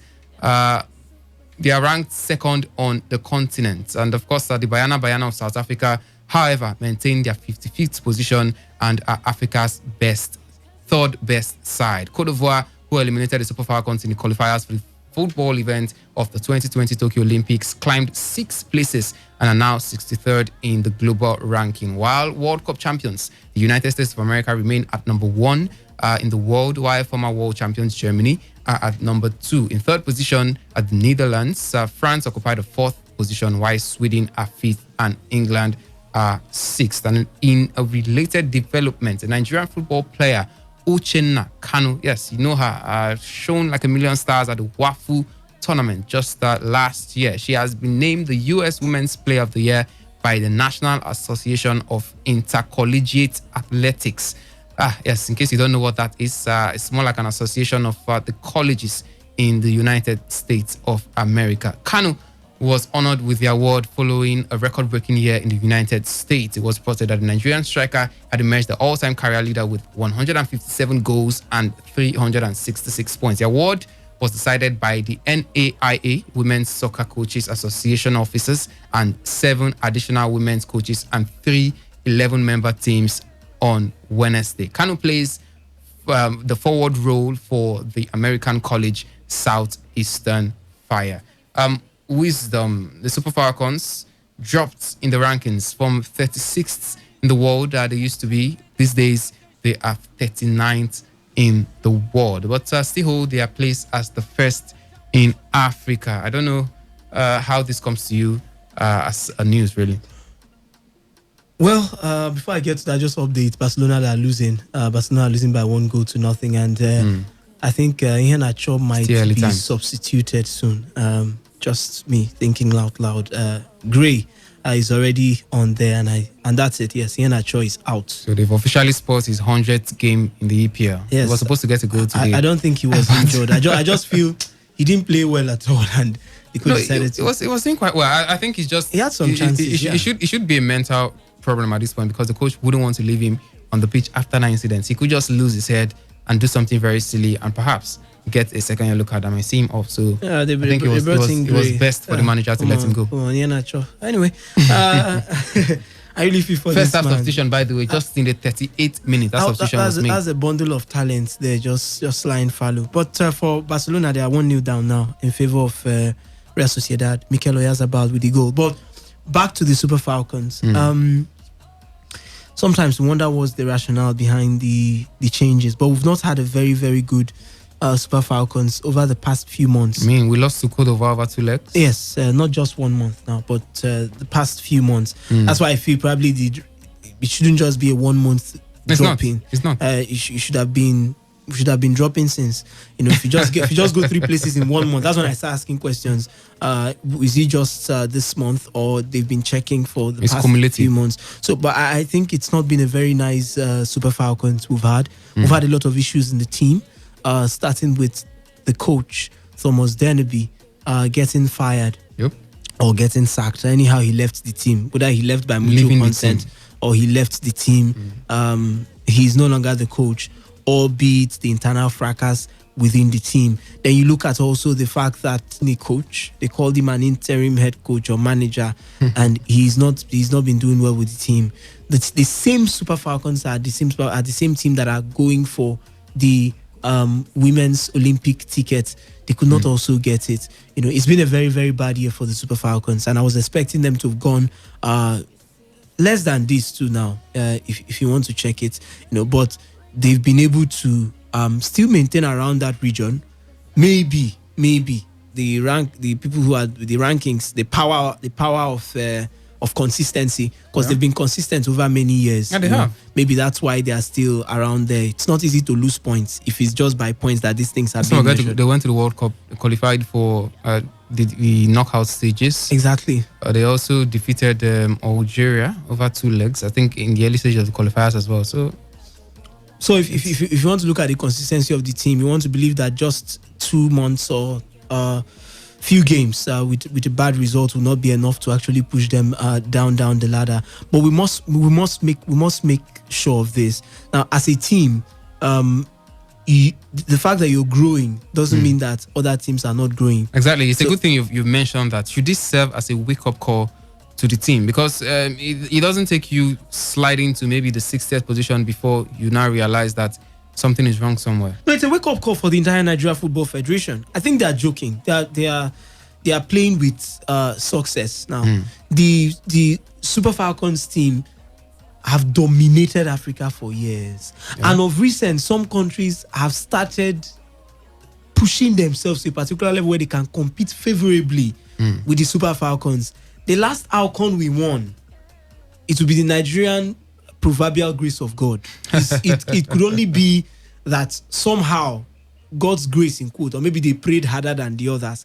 Because I tell you, we saw teams that outplayed us. South Africa did that twice. I'm telling you, with all due respect to Nigeria, they outplayed us. I just felt we used the experience over them. Cameroon, we narrowly missed out. I tell you, the finals, we pushed it to penalties and we managed to go through. Albeit our goalkeeper was good. Talking about that was Precious that was in goal, or Tochukwu. So I think for me, we must also do something about this. Even as we look at the Super Eagles have not given us 50% of the successes these ladies have given us on the continent. You know, there's no talking about the successes now. Talking about the successes now. Let's do a little bit of comparison. Super Falcons are the best in Africa. I mean, so says the ranking, but they are ranked 39th in the world. Now, the Super Eagles, who are third in Africa, are ranked where? 34th in the world. What does it say about, I mean, the performances of both teams? I mean, does it by any means suggest that perhaps the success of the Super Falcons are overblown? No, I don't think so, Chidubem. Now, football in Africa, women's football in Africa is generally not at the same level with other, even the males their male counterparts. It's not at the same level with other teams from other parts of the world. Okay. We go to the World Cups, we barely cross through the group stages, and we are sent packing. We come back home. The best performance by an African team is from Nigeria. I think that was the quarterfinal appearance we had in 1999 or so. For the Super Falcons? For the Super Falcons, 1999. The first time the tournament, the World Cup was kickstarted. And that was just because It was because the number of teams were even reduced. So if it was something that we had the same level of teams now, who knows who wouldn't have got into that round. So I think if you want to measure now, there are three ways of measurements for me as a Nigerian. You measure by global standards, you measure by continental standards, and by the normal your country standards. Because I tell you, if you want to go by that, our football is not in the same level as a continent with other parts. Look at the United States. Look at the Swedish national team. Look at the likes of even Spain that came yesterday. Their female team, they've started doing marvelously well for themselves. But that's my source of concern. The fact that the Super Falcons are ranked 39 currently now, 39th in Africa. But nobody seems to be saying anything about their performances because, well, they're the best in Africa. But the Super Eagles team that are ranked 33rd in the world, 33rd in the world. The Super Falcons are ranked 39th in the world. All eyes on the Super Eagles saying, you shouldn't be 33rd in the world. You should be in the top 20. You should be in the top 15 if possible, in the top 10 if possible. But nobody seems to be saying anything about the Super Falcons not being anywhere close to the top 20, despite the fact that they're the best in Africa. It's simple mathematics, Chidubem. The eyes of the country are not on the Super Falcons. Let's tell ourselves the truth. With all due respect to the female game, they are still growing when it comes to popularity. They don't measure at the same level with their male counterparts, at least for now. Look at our Nigeria Women's League. How many people can mention 10 teams or 5 teams in the Nigerian Women's League now? They're not even called Nigeria Professional Women's League, Nigeria Women's League. So I think for me, they're not at the same level with the Super Eagles. So you can understand the attitude of the Super Eagles fans, because what we have are Super Falcons fans and Super Eagles fans. Not every Nigerian, if you want to go by fanning a team, are actually Super Falcons fans. Yes, we want to support our own, but most people don't even know when the female World Cup even take place. They don't have, I don't know if I'm putting it well, they don't have exactly the same popularity that is. So when it comes to insults now, arguments and criticisms. Yes, everything is focused on Gernot Rohr, Victor Osimhen. Nobody talks about the coaching position in the female team.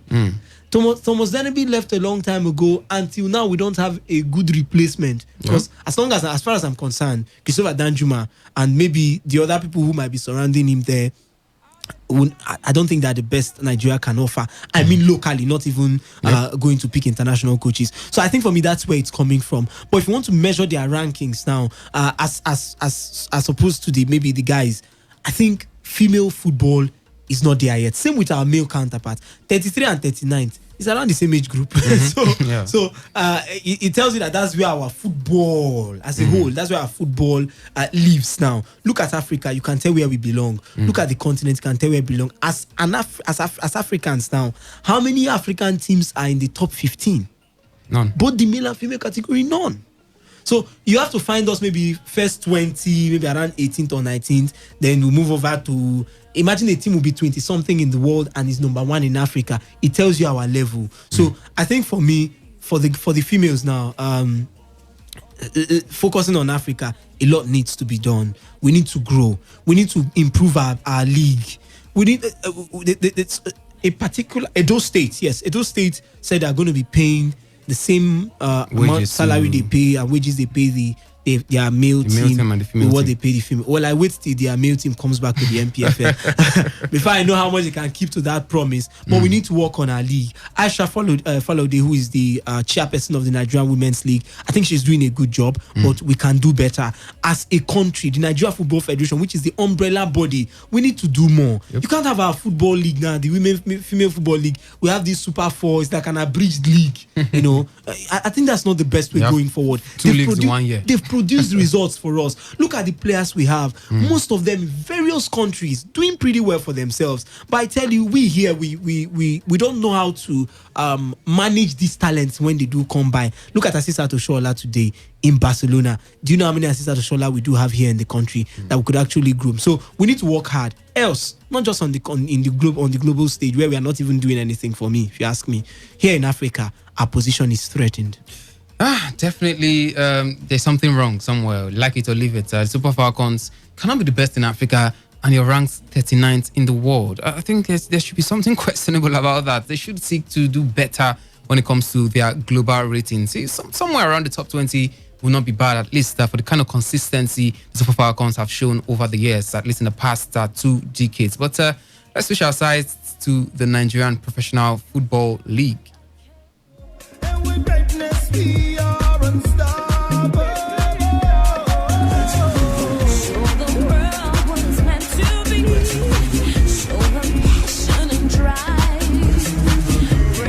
All right, before we go into the action in the MPFL, I will quickly run through the halftime scores in the English Premier League. I hear Chelsea are still being held goalless by Bournemouth. Wisdom will talk us through other fixtures.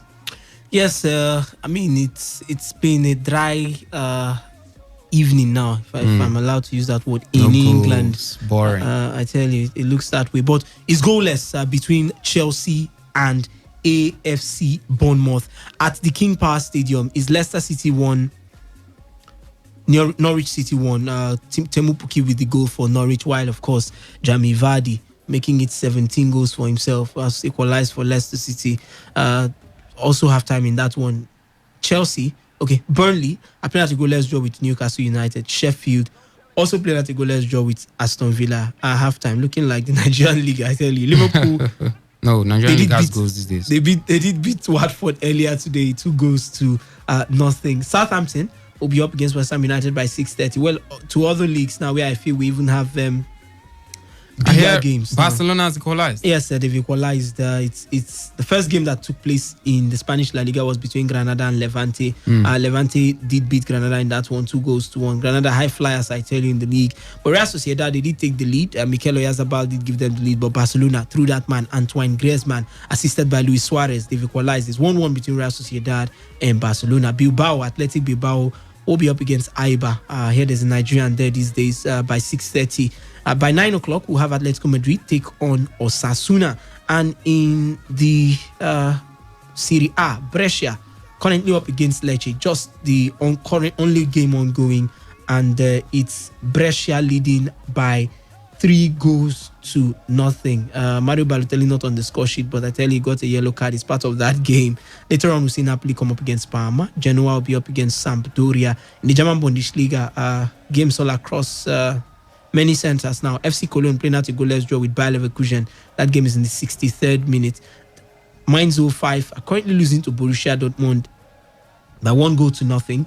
The game is in the 61st minute. Marco Reus with the goal for Borussia Dortmund. And Bayern Munich, they seem to be coming back to a win now in the league. They lost last weekend, but are currently leading by 2-1. Goals from Felipe Coutinho, assisted by that man Serge Gnabry, while Robert Lewandowski did get the second goal for them. So it's 2 goals in favor of Bayern Munich, while Hertha Berlin are currently leading Freiburg by 1-0. SC Paderborn with Jamiu Collins part of the business as always. They are playing at a 1-0 draw with Union Berlin. The game is in the 65th minute. Fortuna Düsseldorf will be up against RB Leipzig by 6:30. And in the French Ligue 1, no game has kick-started yet, but the first kickoff should be by 5:30 between Metz and Marseille.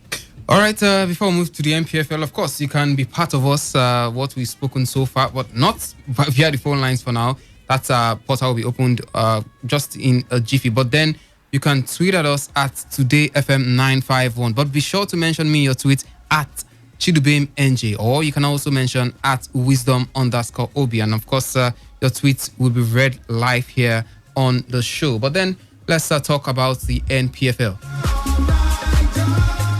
Yes, yesterday, Alade Balogun, he scored a brace as MFM Football Club of Lagos recorded their first home win of the season with a 3-0 thrashing of visiting Akwa United in Lagos at the Soccer Temple. That one took place. Clement Ogu grabbed the opener in the 42nd minute from the penalty spot after Tunde Aziz was brought down in the box. A substitute, Alade Balogun, he scored the team's second goal in the 74th minute with a 9 tapping after Akwa goalkeeper Itodo Akko failed to save Adeniji Adewale's efforts before completing his brace 8 minutes from time. Both teams controlled the game at different spells, but it was the home side who were clinical. Head coach of the team, Tony Bolus, he has dedicated the win to the fans. I quote him now, he says, "It is a very good game and the result is the effort of our hard work. Akwa United came to play and we played our game. The boys did well and I appreciate the win and I dedicate the win rather to the fans who have stood by us all this while. It's our first win at home and I am sure there is more to come." Wisdom, how do you go from defeating Adamawa United 4-0 to losing 3-0 to MFMFC? They played against a bad side. Talking about Adamawa United, they are not also a good side. They are fairly at the same level we established before that game. And it was at home. So that was a flash in the pan. Yes, it was at home. You could have done your best at home, I tell you. That's for Akwa United. So no surprises for me. MFMFC are a very good side. I would always say this thing, and as much as I will keep saying it, overflogging the issue, probably put it out there. If we go for talent in this country, we'll go play ball. I'm telling you. Yeah. MFMFC is a team that is built on talent. I was speaking with someone who one insider, a member of the church, and has some whatever there in Lagos, and he was telling me that they pick players based on who is good. They could move around even if they see you in somewhere and you're good. They don't have to tell you they bought, so they don't have to. There's no mandate. There's no signature somewhere or any public announcement that you must buy a player from Eimba or from Heartland. They pick you. I think that's one thing working for this MFM side. I mean, I never saw them getting 3 goals yesterday, but of course, look at the names that are getting the goals now. There was a time we saw Sikiro or Latin Post now. At some point, Stevie Node. Where was Stevie Node before MFM? Where was Chukwuka Onowa before MFM? So, but some of these players have gone on to do big things. Look at this season now. We have Alade Balogun, another new name. We have Clement Ogu, another name. Next season, you might not even see them in the team. So I think good one for MFMS. But for Akwa United, I think questions will continuously be pushed to John Ubu. I don't know, but there's something is not getting right with this team. I think they have the players. I don't expect them to win the league, but I expect them to finish well in the league. There's still a lot to play for, but I tell you, I think he has not gotten it right with the quality of players he has. I'm talking about John Ugu. Do you think it's time to call out the Riot Act, fire him? There's only one. How many coaches can you just bring up to replace him? It's not just to sack the man. There's a certain Kabiru Dogo of Sunshine Stars who we hear is embattled. He's not really happy at Sunshine Stars because he's having issues with because he calls it imposing now, imposition of the management and all that fighting. What has Dogo done in the league? Is Nothing the question. much. He's just among those coaches that do a little above average to keep their job. There's a Kennedy Buboya out there. Good. That's the only There's name. an Imama Amakpakabo out there. No. Nobody wants to think of Imama Amakpakabo these days because of the statements of the man now. Benedict. I mean that. Come on, Chidubem, would you allow Benedict to? I'm just telling you. Would the you coaches allow that are Benedict available now. to coach Heartland FC? Come on. Maybe our feeder side. No. I think for me, Kennedy Buboye is one person. Imama Amakpakabo, I think it will take him some time to get a job in the league because of the statements he put out the last time. Do you think our club owners really think about that? Do you think if they thought about that, they would have hired a person like Salisu Yusuf? No, Salisu Yusuf is not a man who made such statement. A statement like that. But we know the kind Salisu of waters Yusuf, he found himself. No, Salisu Yusuf's case is a corruption case. And in a system that's already corrupt, they don't have issues with that. But when it comes to you saying you're not interested in players because they don't understand tactics, how do I bring in a coach that his tactics will not be understood by my players? What is John Obu doing there? If his tactics were understood, probably we'll be getting all 3 points. Then you now bring a man who has told us that the Nigerian Professional Football League players cannot understand his tactics to come and coach the team. Yes, he has had some successes with the MPFL, but I tell you, if you want to look at it holistically, his performances with the team he went with on the continent, that was an MPFL side. Yeah, so if he couldn't do well with that MPFL side, and even the Super Eagles, the under 23 handled now, he was just getting the wins when it had to do with home games. The away results were not coming in. I don't think Imama Amakpakabo will be one man for the job. But for John Obu, 2 more games. And if it continues this way, I think if he loses at home the next time, it might actually be the beginning of the end for him. Okay, beginning of the end for John Obu. That's if he fails to get a victory, maybe the next time they play at the Goswell International Stadium there in Uyo. But not too good times for Accra United. But let's feed you in with the matches to expect, of course, tomorrow when it comes to the Nigerian Professional Football League. One game ongoing. Yes, that game is in the halftime break between Wiki Tourists and Enugu Rangers. Enugu Rangers still with the lead away from home. 1-0-0. The lead Wiki Tourists right there at the Sani Abacha Stadium. And tomorrow we'll see Adamawa United take on Sunshine Stars. Dakada FC, that's formerly Aqua Starlets, will do battle with Eyimba International. Aqua United takes on Heartland Owerri. Aqua United have taken the slot of Delta Force. Yes, they bought a team over that has been ratified by the NFF, so it's now official.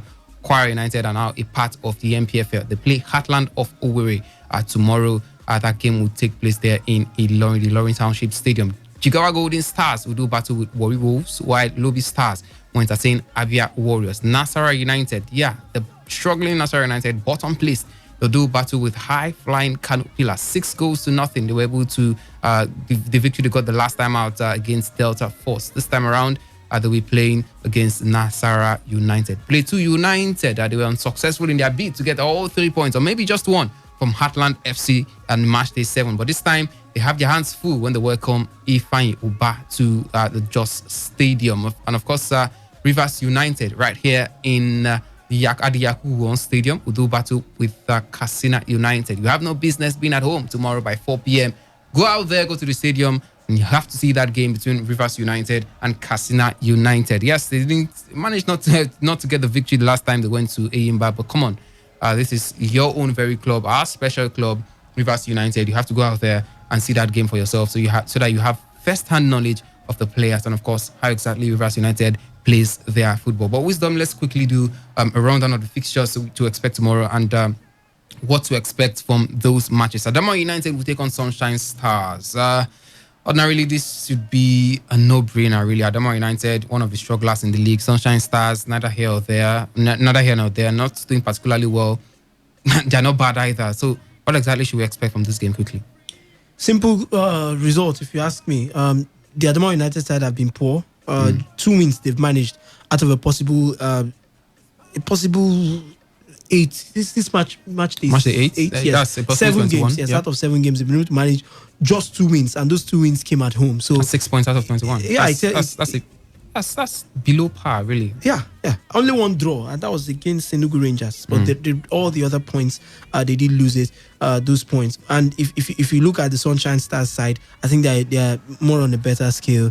They managed 3 wins. But with the problems the coach is having now with the side, Kabir Dogo, that should come for something. I think yes, that might just be the problem. But other than that, I think Sunshine Stars they stand a chance, not they should, but they stand a chance of getting something out of this one. But with Adamawa United struggling, you want to just believe that they could actually lose their heads and get beaten right there. It's not the first time they've been beaten there this season. So who says it won't happen again? But let's see how it pans out. With the issues at Sunshine Stars, it might just be that Adamawa United might still have the ability to get something out of this game, maybe the full 3 points. All right, let's go to the second fixture, which ordinarily should be a case of a Goliath taking on a David. And the Goliath here in this case is the away side. Eyimba International of Aba, champions of the league just the last season. 8 times they've won the Nigeria Professional Football League. This time around, they are up against the champions of the NNL. Yes, for last season, Aqua Starlets. These days, they are known as Dakada FC. Champions versus champion, but this time around it's a bigger champion taking on a smaller champion. Dakada FC at home, you have to get used to them being called Dakada FC, by the way. The Aqua Starlets, but these days no longer Aqua Starlets, they're called Dakada FC. So they will take on Eyimba right there at the Godswill International Stadium in Uyo. Wisdom, your thoughts on this one?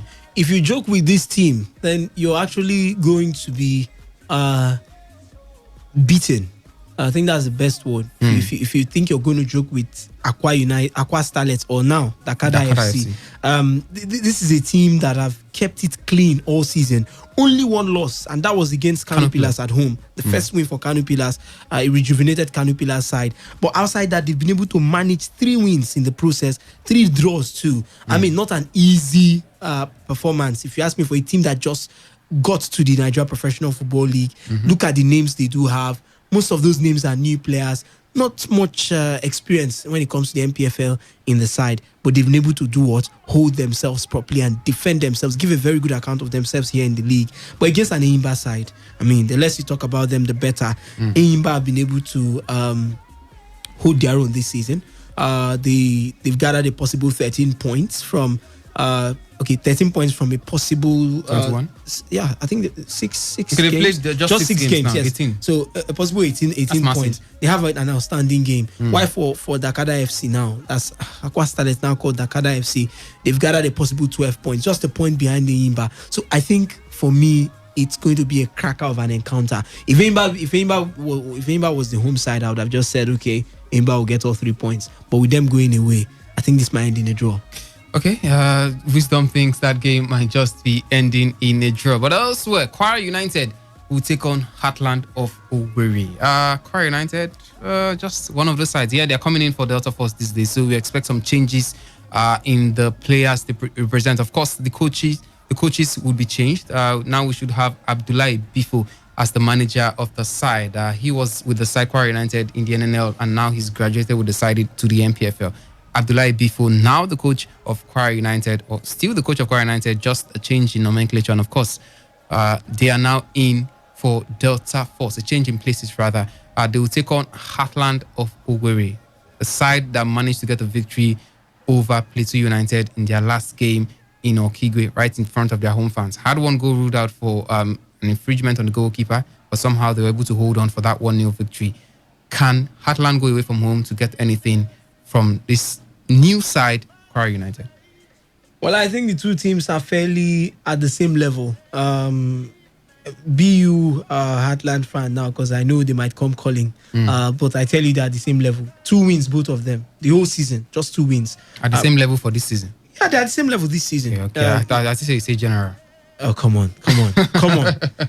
No, Nottingham Forest and the teams like Norwich should not be talking in the same sentence. If you want to look at past performances, let's leave past performances. I get them before, no be property, my brother. But if you look at the current performance of these two sides, I think they're at the same level.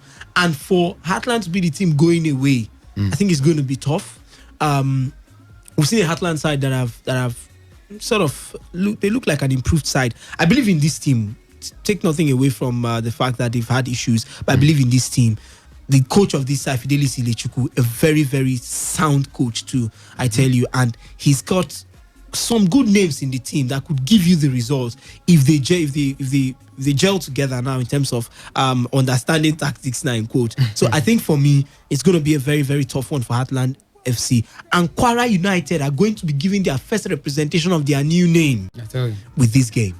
It's not going to be easy, I tell you. Definitely not going to be easy. But we're back. Let's just go out and pay some bills. The show is still Today's Sports Live, the marathon edition, where we talk everything that has to do with Nigerian football. The second part of it, that is. And of course, my name is Chidubem Joseph Njoku, the Chief Justice of Sports. I'll be doing the show alongside the man who can never leave football for snowball, Wisdom Obinna. The show makes a return after this very short timeout.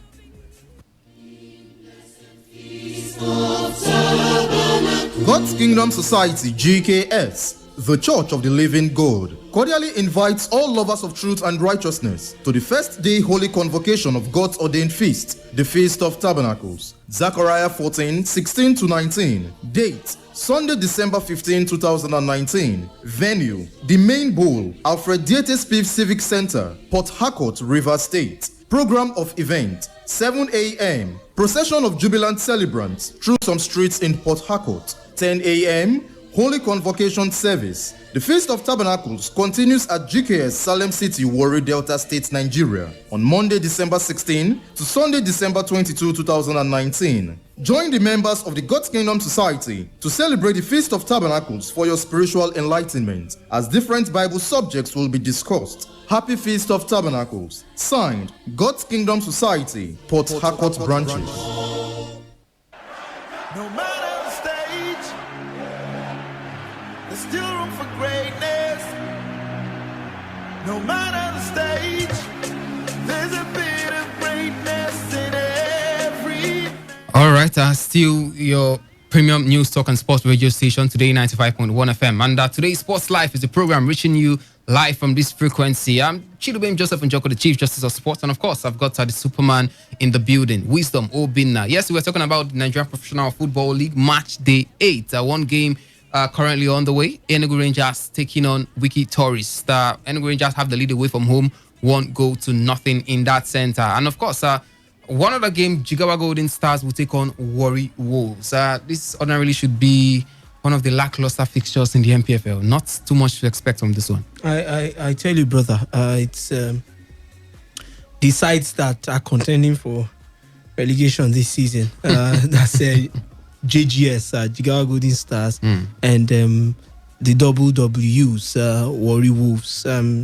Not a very, very good performance put out by these two teams ever since they came to the league. They've had their own fair share of issues. But don't you think perhaps things will change for Warriors, considering the fact that Delta Force are no longer sponsored by the state government? I mean, did I say that they are no longer in the MPFL? Rather, they've been demoted to the NNL, courtesy that swap between themselves and Kwara United. Perhaps the government will be thinking of focusing more on Warriors these days.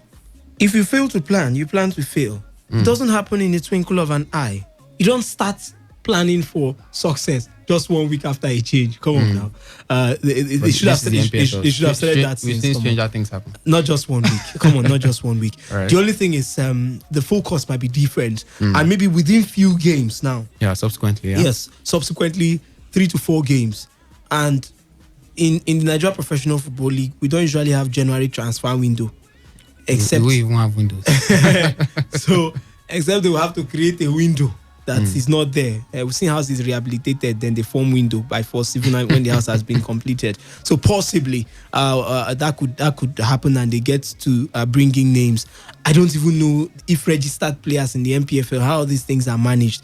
Else I would have said, okay, some of the good players in Delta Force might actually move down to Warri Wolves. But I tell you, these two teams are around also the same level, and it's not been very good times for both of them. Albeit that Jigawa Golden Stars last weekend did beat FC Fanyuba. I can't remember the exact scoreline, but I know they did beat FC Fanyuba in that one. 3 goals to 1. Yeah, something like that. 2 or 3 goals to 1. But for Warri Wolves, they need to push it up. They are the only team now, and when they go down, I just pray that the Delta State government, with their love for sports, they will not be hit by. I don't want to say they will not be twice lucky. There's a particular word I'm looking for, because if Warri Wolves do not stay on in the MPFL and they go down, chances are they'll buy another team, because they did that with Delta Force the last time. Remember, they bought over Kada City. Well, yeah. so they could do that again to buy another slot. Yeah, and I just don't want to start with the MPFL and this buying things again. That would lead to another argument. But I tell you, I think it's going to be fairly a game of boys at the same level now, albeit that Jigawa Golden Stars, they have a better performance this season, if you want to look at it categorically, than Warri Wolves. So we'll hope to see how that one pans out. Warri Wolves too are better than them when it comes to the points. 7 points from 7 games. Jigawa have 6 points from 6 games. Just at the same level. But we hope to see how it pans out tomorrow between them and between the two teams. Meanwhile, in England, it's still goalless between Chelsea and Bournemouth. It looks like a ding-dong affair between both sides. No particular standout team, at least after 6 or make that 9 minutes played in the second half. The 54th minute that game is in currently. Both managers, Frank Lampard and, of course, the Howe of Bournemouth, not looking too happy with their performances so far. But come on, we should expect goals coming in sometime in these centres. But another game, maybe more serious encounters now to talk about. No disrespect to Jigawa Golden Stars and Warri Wolves. Lobby Stars. They've got some of the finest players you can find anywhere in the MPFL. Some of them were in action for the national teams. John Lazarus, Sibu Biduru. I mean, you can go on and on. Sikiri Alimi. They have some of the very fine players in that side. And also a manager that knows his owners. Benga Ogumbote. Yes, he was at Rangers the last time around. He took them to the the group stages of the CAF Confederations Cup, and he has also led Sunshine Stars to the CAF Confederations Cup semi-final and also the CAF Champions League semi-final. He did that back-to-back, as a matter of fact. And now he's with Lobby Stars. Lobby Stars will take on Abia Warriors, a side coached by Emmanuel Dutch. They say Abia Warriors know how to cause trouble sometimes. But this time, you see them causing that trouble against Lobby Stars at the Aparco Stadium in Makurdi. Possibly. Lobby Stars are a big side. Quality to quality now, player to player. They are a better side than Kano Pillars, than Abia Warriors. If you look at the kind of names that are paraded by Lobby Stars. Definitely. But the Abia Warriors side, they've not done terribly well for themselves this season. Albeit that just 2 wins, they've been able to grind out, but only 1 loss. And you know what draws mean here in the Nigeria Professional Football League. Yeah. So I think they were beaten by Adamawa United too. I think that was Adamawa United's only win 2 of the season. 1-0 at home. But I tell you, they've been able to get draws against sides, including our own darling Rivers United. Abia Warriors collected a point here in Rivers State. But for Lobby Stars, with their own pedigree, both on the continent now, they are one team that have tasted a lot of things in the past 2 years. Those quality is what they still possess in the ranks. They should be able to probably get it against Abia Warriors. All right, very quickly now, National United taking on Kano Pillars. High-flying Kano Pillars with Captain Fantastic Rabi Ali back in the side. He's been back for 3 matches, and in those 3 matches, they have yet to lose a point in those games. What exactly should we expect from Kano Pillars away from home at struggling National United? Well, I think this match might just end up another 3 points for a certain Kano Pillars. Now, you look at what Kano Pillars have done in the past few games now, as you just pointed out, including that shocking win against Delta Force, 6-0. No, before that. Okay, that was Abia Warriors. No, Aqua Starlets. Aqua Starlets now, 2-1 it ended. No, so I think they should stand a very good chance to get all 3 points against a struggling Nasarawa United. But I tell you, probably Nasarawa United might choose to give their home fans something to be happy about. But I think I favor Kano Pillars to get this one. Definitely, when you consider the fact that since Rabi Ali returned, it has been going from good to better to best. Their first game was against Plateau United. Goalless, that one ended. They went on to defeat a certain Dakada FC, formerly Aqua Starlets, 2-1 away from home. And guess what? They pummeled Delta Force. That's now Kwara United, 6-0. Maybe this time around, we might just see Kano Pillars getting to score double figures for the first time in the MPFL in a very, very long time. Plateau United will take on Ifeanyi Uba. League leaders taking on a team that know how to do well, really. What do we expect from this one? think Ifeanyi might lose this one, albeit that they have not done too badly for themselves. It's in 10 points from 7 games. But I think Plateau United, with what they've done this season, let's not forget their last outing. The last 2 outings, basically. Against Kano Pillars at home, they lost against 2 points, yes, Heartland. and against Heartland they were beaten. To win. So I tell you, they would not want to go back to their stadium to actually lose again. Okay, Rivers United finally. They take on Katsina United. This should be a routine win for Rivers United. I mean, considering the fact that, come on, it's Katsina United, not the biggest of names in the MPFL. And this is a Rivers United that are wounded when you recall the fact that they lost to a less quality Imba side. I have to say that because 7 players out of the squad that represented the team on the continent were chopped out. So we had very funny names on the Imba lineup, but somehow they were stable to lose to that Imba side. Yesterday, I gave a clean sweep to Rivers United, but I tell you, it's not going to be that easy. It's never easy with Rivers These United. are teams that are at the same level. Katsina United Rivers United makes ABC difficult. Are even higher than Rivers United on the table. They've got 2 more points. They're on 11 points. I'm talking about Katsina United. While our own Rivers United have got 9 points. So for those thinking, it's Katsina United, do be Katsina. No, it doesn't work that way. But I think for me, if Rivers United can keep their legs down and their brains up, they should be able to beat Katsina United. I mean, if you can't beat Katsina United, who can you beat in the league? All right, this is where I bring you in on the show. We've talked about a whole lot on the show this evening. And of course, at the MPFL, match day 8, 1 game in action. Enugu Rangers currently taking on Wiki Tourists. They are winning away from home. Perhaps the Salisu Yusuf magic is finally working for the Flying Antelopes. And elsewhere, Super Falcons, they've dropped 36th. They were in the world before, but now they are 39th in the world. And do you want to talk about the sad one we talked to you earlier about that man, Philip Osondu, who passed away just yesterday. Flying Eagles player, former Flying Eagles player, and Flying Golden Eaglets player.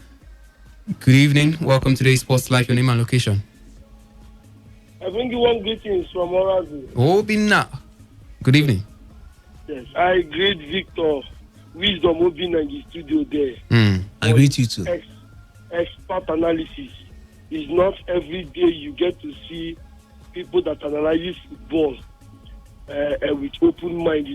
He told us how Naze Millionaires has the potential to do great things. Just that we need time to blend. That is one expert, truthful, unbiased and undiluted analysis of the one I respect so much. Thank you for associating with the millionaires. Expect to be a millionaire before your next birthday. Akuko. I always said that, my brother. Wind will blow bag of cement through away. You can imagine what that same wind do to a waterproof bag. Explain. Not the Millionaires, a team that did what no other person could do in the EPL. Just last week, the 2019 digital manager, Fidelis God sent Ilemchuku, orchestrated the downfall of Plateau United. What almost all the MPFL team has tried all season. No one could muster the courage to do that. But the young digital manager did it from that wonderful assist from Dybala and Kuneto. And you saw how they fell in Okigwe. Then imagine what we would do with all due respect to Kwara United, a team that is just coming from NNL. Imagine what the Jazzy Millionaires will do to them. Believe you, the best and wonderful results Kwara United will get as a welcome package from us, the Millionaires tomorrow, is a 3 demolition. It will be a goal feast. Don't come again. A goal rush. All right, thank you. Kwara United, last week I told the maker that they are not back. It was due to the level of team that they faced. One guy said, I'm always attacking. They are not back. That is one overrated team in MPFL that I still trying to fathom what's confusing us. And I'm surprised that Obina is even telling me that Kwara United and the Millionaires, 4-time champions, the first team to play in the semi-finals in the country, in the Confederation Cup, we are in the same category. Obina, how now? He said this season. This season. For table. This season. Yes, now. Obina, it's early days. Thank you very much, Obina. The number to call in is 0817 0000951, or you can equally call 0810-9510-951. Now you can tweet at us at Today FM 951 and mention me your tweet at Chidubem NJ or at Wisdom_OB. We've talked about the Super Falcons. I would like to hear from you on that one, slipping from 36th to 39th. And you compare the fact that the Super Eagles, who are third best in Africa, are ranked 34th in the world. And a lot of people are saying Super Eagles are local champions. But what exactly do we call the Super Falcons? Hello, good evening. Welcome to the Sports Live. Hello? Yeah, Good Faith, evening. good evening.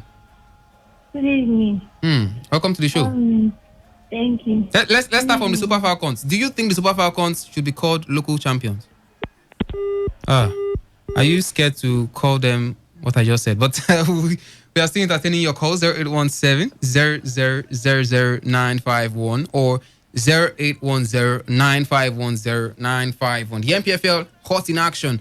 2 games to 6 games, or make that 7 games now to expect tomorrow, or is it 8 games now? 1 game currently on the way. Enugu Rangers taking on Wiki Tourist. Hello, good afternoon. Hello. Welcome to today's Sports Live. Good evening. Yeah, good evening. I'm Okay, Faith sorry is back. because I mistakenly disconnected the call. All right, go on. Good evening, Wisdom. Good evening, Faith. You actually asking me about Yeah, the Super Falcons. They are ranked 39th in Africa, 39th in the world, but they are first in Africa. Well, for me, it's not good at all. Like they didn't improve. This shows how bad our African football is. Because I think if we were doing well, then someone who is ranked first in a continent shouldn't be 39th in the world. That shows that we are such a big failure. Forgive me for using that word, please. But I don't think we really did well. Even everyone knew that we didn't do well. Even both on the last Nation Cup and the World Cup, they managed to get to round 16, but we still not seem to write home about. Okay. So I don't know. Our Super Eagles, I will tell you that although you say they are third in Africa, but I think they are doing better than the female listing. Because look at, we've not been able to draw or win any European country, or even the remember the friendlies we played. I'm talking about the Super Falcons now. Yeah. Before the World Cup, they didn't win any of them. What of these people? Germany, they've not been able to win them both in friendly matches and in main competitions. Okay. So we are not improving. In fact, they are not doing well at all. So yeah, I don't hope they work on that. So we should forget about the titles they've won on the continent. This one of the ones, Africans, they need to grow. Okay. I don't know why things just Okay, happen. we've got you on that one. Any other thing you want to add? Yeah, and Tuesday, these people, Lobby Stars, I think they are playing at home tomorrow. Yeah, they are. I think they will do well. They are going to win their match. And for your Heartland, they are not going to win. I hear you. And I don't understand this kind song where you go play like that for the beginning of this show. Tuesday, like my questions were divided. Tell me, who were you saying they gave them? They were defeated by 8-0. 8-0. Yeah, I don't know if we say. Yes, that's the Today FM Soccer Fiesta. Yes, a team yesterday beaten by 8 goals to nothing. Eagles FC, they were beaten by Amsterdam FC 8 goals to nothing. While SKE also defeated their opponents, Selected Stars by 6 goals to nothing. I don't know your people. No, Anyway, which people? Go to the stadium. Go to Please, Treasure FM pitch and go and watch the games. Faith. I'll go tomorrow. Okay. Don't worry, I'll go. Yeah. No games tomorrow. It's on Monday. Thank you very much. Thank you for that call, Faith. And of course, you can also call in 0817 0000951 or 0810 9510 951. MPFL hot in action, the Super Falcons, and of course, the sad one, Philip Osondo passing away. Or you want to talk about the Today FM Under 20 Soccer Fiesta? Yes, 2 games went on the way yesterday, and of course, one already decided today, and one going on as we speak between Dolphins Academy and of course their opponents right there. Let's switch our sides to. I don't want to say that now before the gender equalists come for my head. I was going to say something as somebody usually says, but nah, I won't say that. They are not their senior brothers, but they are their colleagues, the Super Eagles of Nigeria.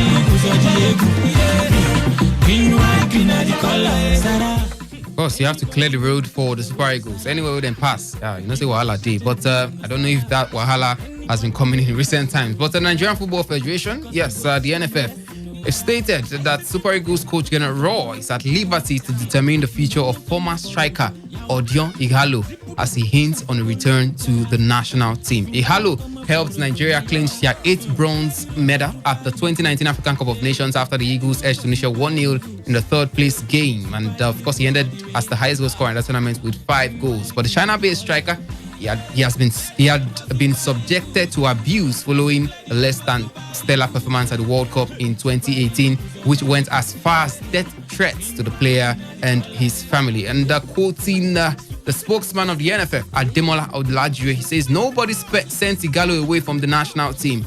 If the coach thinks he can feature in his plans, then it is the coach's prerogative to take the decision on that. And of course, remember, the national team at this point is filled with so many attacking options. Samuel Chukwueze, Moses Simon, Victor Osimhen. I mean, a lot of them spread right and center.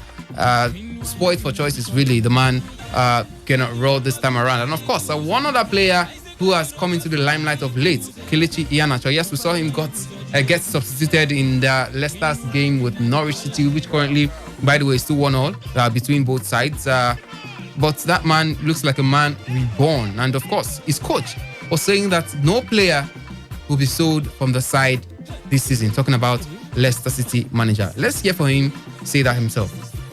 There'll be no one leaving in January. Categorically? Categorically, yeah. And you've had that from on high? No. All right, you've heard that from the man himself. Nobody lives in January. That includes a certain Kelechi Iheanacho. He's not living in January, as speculations have been made left, right, center. Don't know if that's good news. But by the way, Olajire, that's Ademola Olajire, the spokesman of the NFF, he's also added that the Franco-German tactician, talking about Ron now, he will be left to make a decision on whether Nigerian Professional Football League players deserve an invitation to the national team or not. I'll quote him one more time now. He says, there's nothing like impossible in the end, like imposing there's nothing like imposing MPFL players on the coach. He's at liberty to pick his players. That's Ademola Olajire, the spokesperson of the NFF, saying that. Wisdom, first of all, let's talk about Ighalo and the possible return to the Super Eagles. The man came out some few days ago to talk about the fact that he could make a return to the Super Eagles. With the level of competition we've got in the squad right now, and of course the synergy that has already been formed, the partnerships we've seen already in the side between the likes of Chukwueze, Victor Osimhen, and of course Samuel Kalu. You think it will be good mathematics for Odion Ighalo to make a return to the side at this time? Categorically, no. I think it wasn't the best decision for the Super Eagles that he left at the time when he left the team. He's still one of Nigeria's best strikers in the world now, not in Europe, in the world. And look at it from every angle you want to look at it. Victor Osimhen is still less than experienced now when it comes to national team. How many games does he have for the Super Eagles? Where has he featured in? What has he played?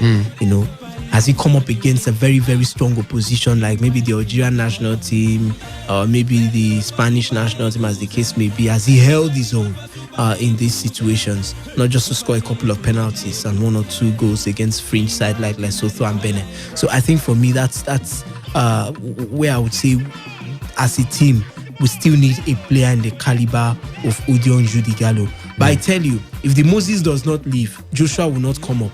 So Joshua never knew how to take responsibility now. I'm talking about the Bible now. Yeah. If Moses did not leave. So I think... I mean, even if we must narrow it down to Nigeria, I mean, I recall when at the point that Victor Moses was to leave the Super Eagles, a lot of persons were saying, no, he shouldn't leave, we're going to suffer for it. But come on, now we have Samuel Chukwueze, we've got Moses Simon, we've got Samuel Kalu. I mean... Players doing really well in their sides. They're just scared of change. Victor Moses is not...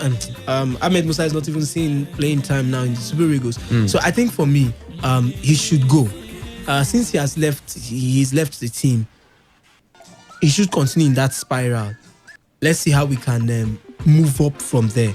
Because the truth is, in football, it's like water taking the shape of a bottle. If a player leaves a team, it could change the complexity of that team entirely. John Mikel will be an example. The Super Eagles were trying to accommodate Mikel in some games, with all due respect to what Mikel has done for Chelsea and what he did with Super Eagles. Some games you just know that they want to just accommodate this man. Bring in boys that can free themselves. Look at Joe Aribo. Look at Ogeneka Retebo. Look at Wilfred Ndidi. All doing the same job, around the same job that Mikel was doing, and they're doing it very well with different styles to the same game. And the team is not built around them. Rather, we are looking at even how we can contain the striker. And I'm talking about Victor Osimhen. I think we should leave it at that. Victor Osimhen should continue. More players, more guys. I mean, I don't see it as a Victor Osimhen best right now. More players should come up. We have a certain dresser or something somewhere who's the top scorer currently in the Dutch league. Bring them, let them come in and try their shot. Isaac Success is still somewhere in Watford. Kelechi Iheanacho is still coming on. I can do better than Isaac Success at this point. That's according to you. Paul Onuachu, lanky man. People might not like him, but I tell you, one of Nigeria's top scorers last season is still somewhere there. Peter Olayinka in the mix. Yeah, Peter Olayinka is still there. So I think let us just let Odion Igalo, his structure, his physicality, the physicality he brings, let's allow it live with him. This is a crop of new Super Eagles. Let's allow them grow together. The goalkeeper says he's 21 now, 20. Ozoho. He tells that I wanted to say that he's been with the side for a while. It shouldn't be, but they are all around fairly the same age now. If you want to check out if you want to check the age they give us on paper, so I think we should keep it at that. Odion Igalo has done his bit. I think he retired on a high when the ovation was loudest. Keep that memory in our head. Don't let us remember when you were scoring for Watford and you were not scoring for the national team. Just keep that memory of being the top scorer in the Nations Cup. Keep it that way, and let's just remember that as what the memory we have of Odion Igalo. But allow Osimhen to come in. If a player is not given the opportunity to carry responsibilities on his shoulders, you can never tell what he can do. Tammy Abraham scored a lot of goals for Aston Villa last season. At some point in the season, he already had about 17 goals, while the Chelsea strikers then were even begging for double digits. And some Chelsea fans were saying, bring him in as a backup striker. Nobody was even saying bring him as the leading striker. But see this lanky Tammy Abraham, who you would ordinarily feel he can't hold off strikers, defenders. He can't do anything with the ball inside the 18-yard box. Look at him right there for Chelsea, the second top scorer now currently in the English Premier League, because responsibility was laid on his shoulders. Callum Hudson-Odoi, Christian Pulisic, the man who was just taken out now, what's his name now? Willian, who had to take on the big jersey of Eden Hazard. If Hazard never left this team, if the ban never came at time, you never can tell what Kodzuma would be brought back to Chelsea. Fikayo Tomori, Kodzuma was even higher in the pecking order. Fikayo Tomori was just one of those names that were brought back by Frank Lampard, because Frank Lampard saw him at Derby and he was tested and it proved like that he had something to offer. So I think for me, Odion Judigalo has done his bit for the Super Eagles. Let's leave it at that. Osimhen should try. If Osimhen fails, we'll bring in someone else. The person fails, we'll bring in someone else. But Odion Igalo is part of a generation that I would say they are gradually if not gradually, a good percentage of them have left the Super Faded Eagles. out, yeah. Ahmed Musa should be one of the final ones to leave. But I tell you, let's look at the Super Eagles going forward. Qatar 2022 World Cup. Would Odion Judy Gallo of the moment be the Odion Judy Gallo of 3 years' time? Well, we wait to see. But I tell you, Victor Osimhen and the others should be left to carry on with this team. Yes, that game between Enugu Rangers and Wiki Tourists still on, but the hosts have equalized. Yes, that equalizer came in much earlier, as a matter of fact, just 7 minutes into the second half. 1-1. That game is currently now in the closing stages, 82nd minute thereabout. But Wiki Tourists have now drawn level, so they're not going to be losing that one, at least as far as the scoreline is concerned. But Odion Judy Gallo this time around, the man is saying he wants to come. He could, not he wants to now. He said he could come back maybe sometime in the future to the national team. I don't know what you make of that, but Wisdom, before we move to that, we've got some players as well doing quite well these days for their respective clubs. One of those players, Kelechi Iheanacho, is a man, I don't know if I should call him a man reborn now, because he's just coming, showed us brilliance in 2 games. Yes, his 100th Premier League appearance today was sort of rubbed off in not too good a news by that substitution in the first half after what looked like a fracas between his team and the other side, which was fueled by the foul on himself. But looking at Kelechi Iheanacho, I don't know, should we be looking for a way back for Kelechi Iheanacho in the national side at this point? No. We rush these players and it ends up being bad for their careers. I think Iheanacho should be left where he is. He's not back yet. You know, I only said the last time. He's on his way back. Every time I've talked about Iheanacho, I'll say it might be the beginning of the return. That is, he never return finish. It's just the beginning. He's starting to pack his bags, to return to being one of the regular players in the in the Leicester side. Look at what happened today.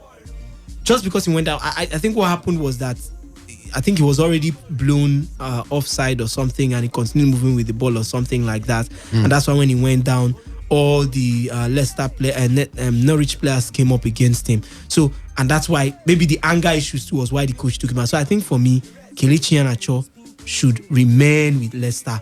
Let him get back. He might not even be in Leicester next season if he continues the way he's going. These are just the flashes for a good club, maybe a Bournemouth or a Brighton to think about him.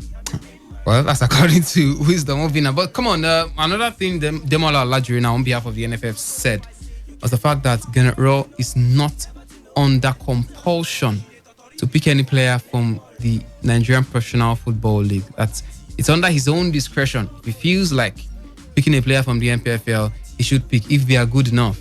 And recently, we also heard Gennett Rowe talk about the fact that, come on, sometimes he doesn't pick the players from the NPFL because they don't show consistency in their performances.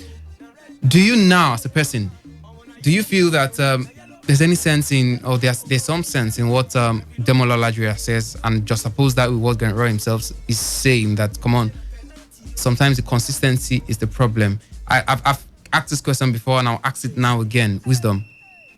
Should we sacrifice a person's performance on the altar of where exactly he plays for? When I say that, I mean now a player plays for maybe Newcastle in England and he's doing very well for himself, for his side. And come on, there's another player somewhere in Eyimba or Enugu Rangers and who is not doing as well as the one over there in England or maybe in Spain or wherever.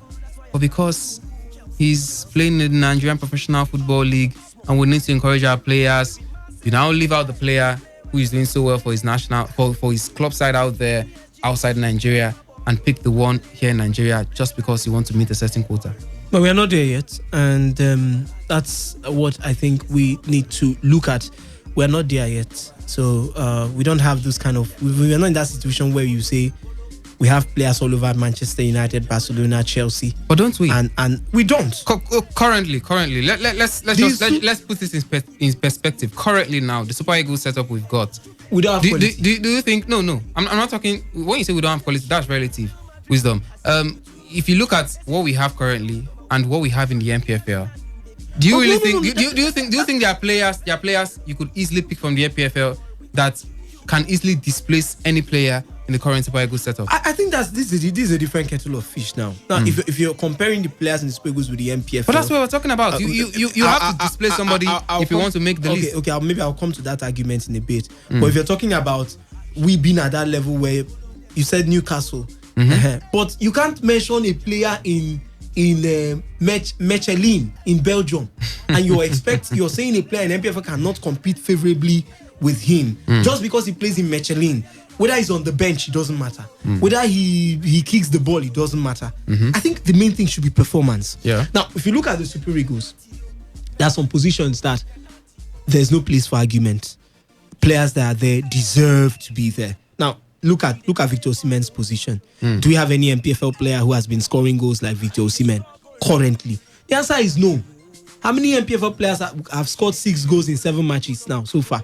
Nobody. But as at week 7 or week 8 in the French league, the man already had about 8 goals. So I think for me, if you go by performance, then some people in the Super Eagles at some point, not now, would have been dropped from the team. Okay. When we had the goalkeeping issues, the goalkeeping challenges, we saw a Genotro who was running helter-skelter all over the place looking for a replacement. That's where people were saying he could have gone to the NPFL. Now, we had at a certain point in the Super Eagles, we had left back issues. No proper left back with the left leg now in the Super Eagles team. Before Jamiu Collins and the others came along, we continued searching for a Jamiu Collins. That's somebody to take over that position when we had proper left backs in the Super Eagles.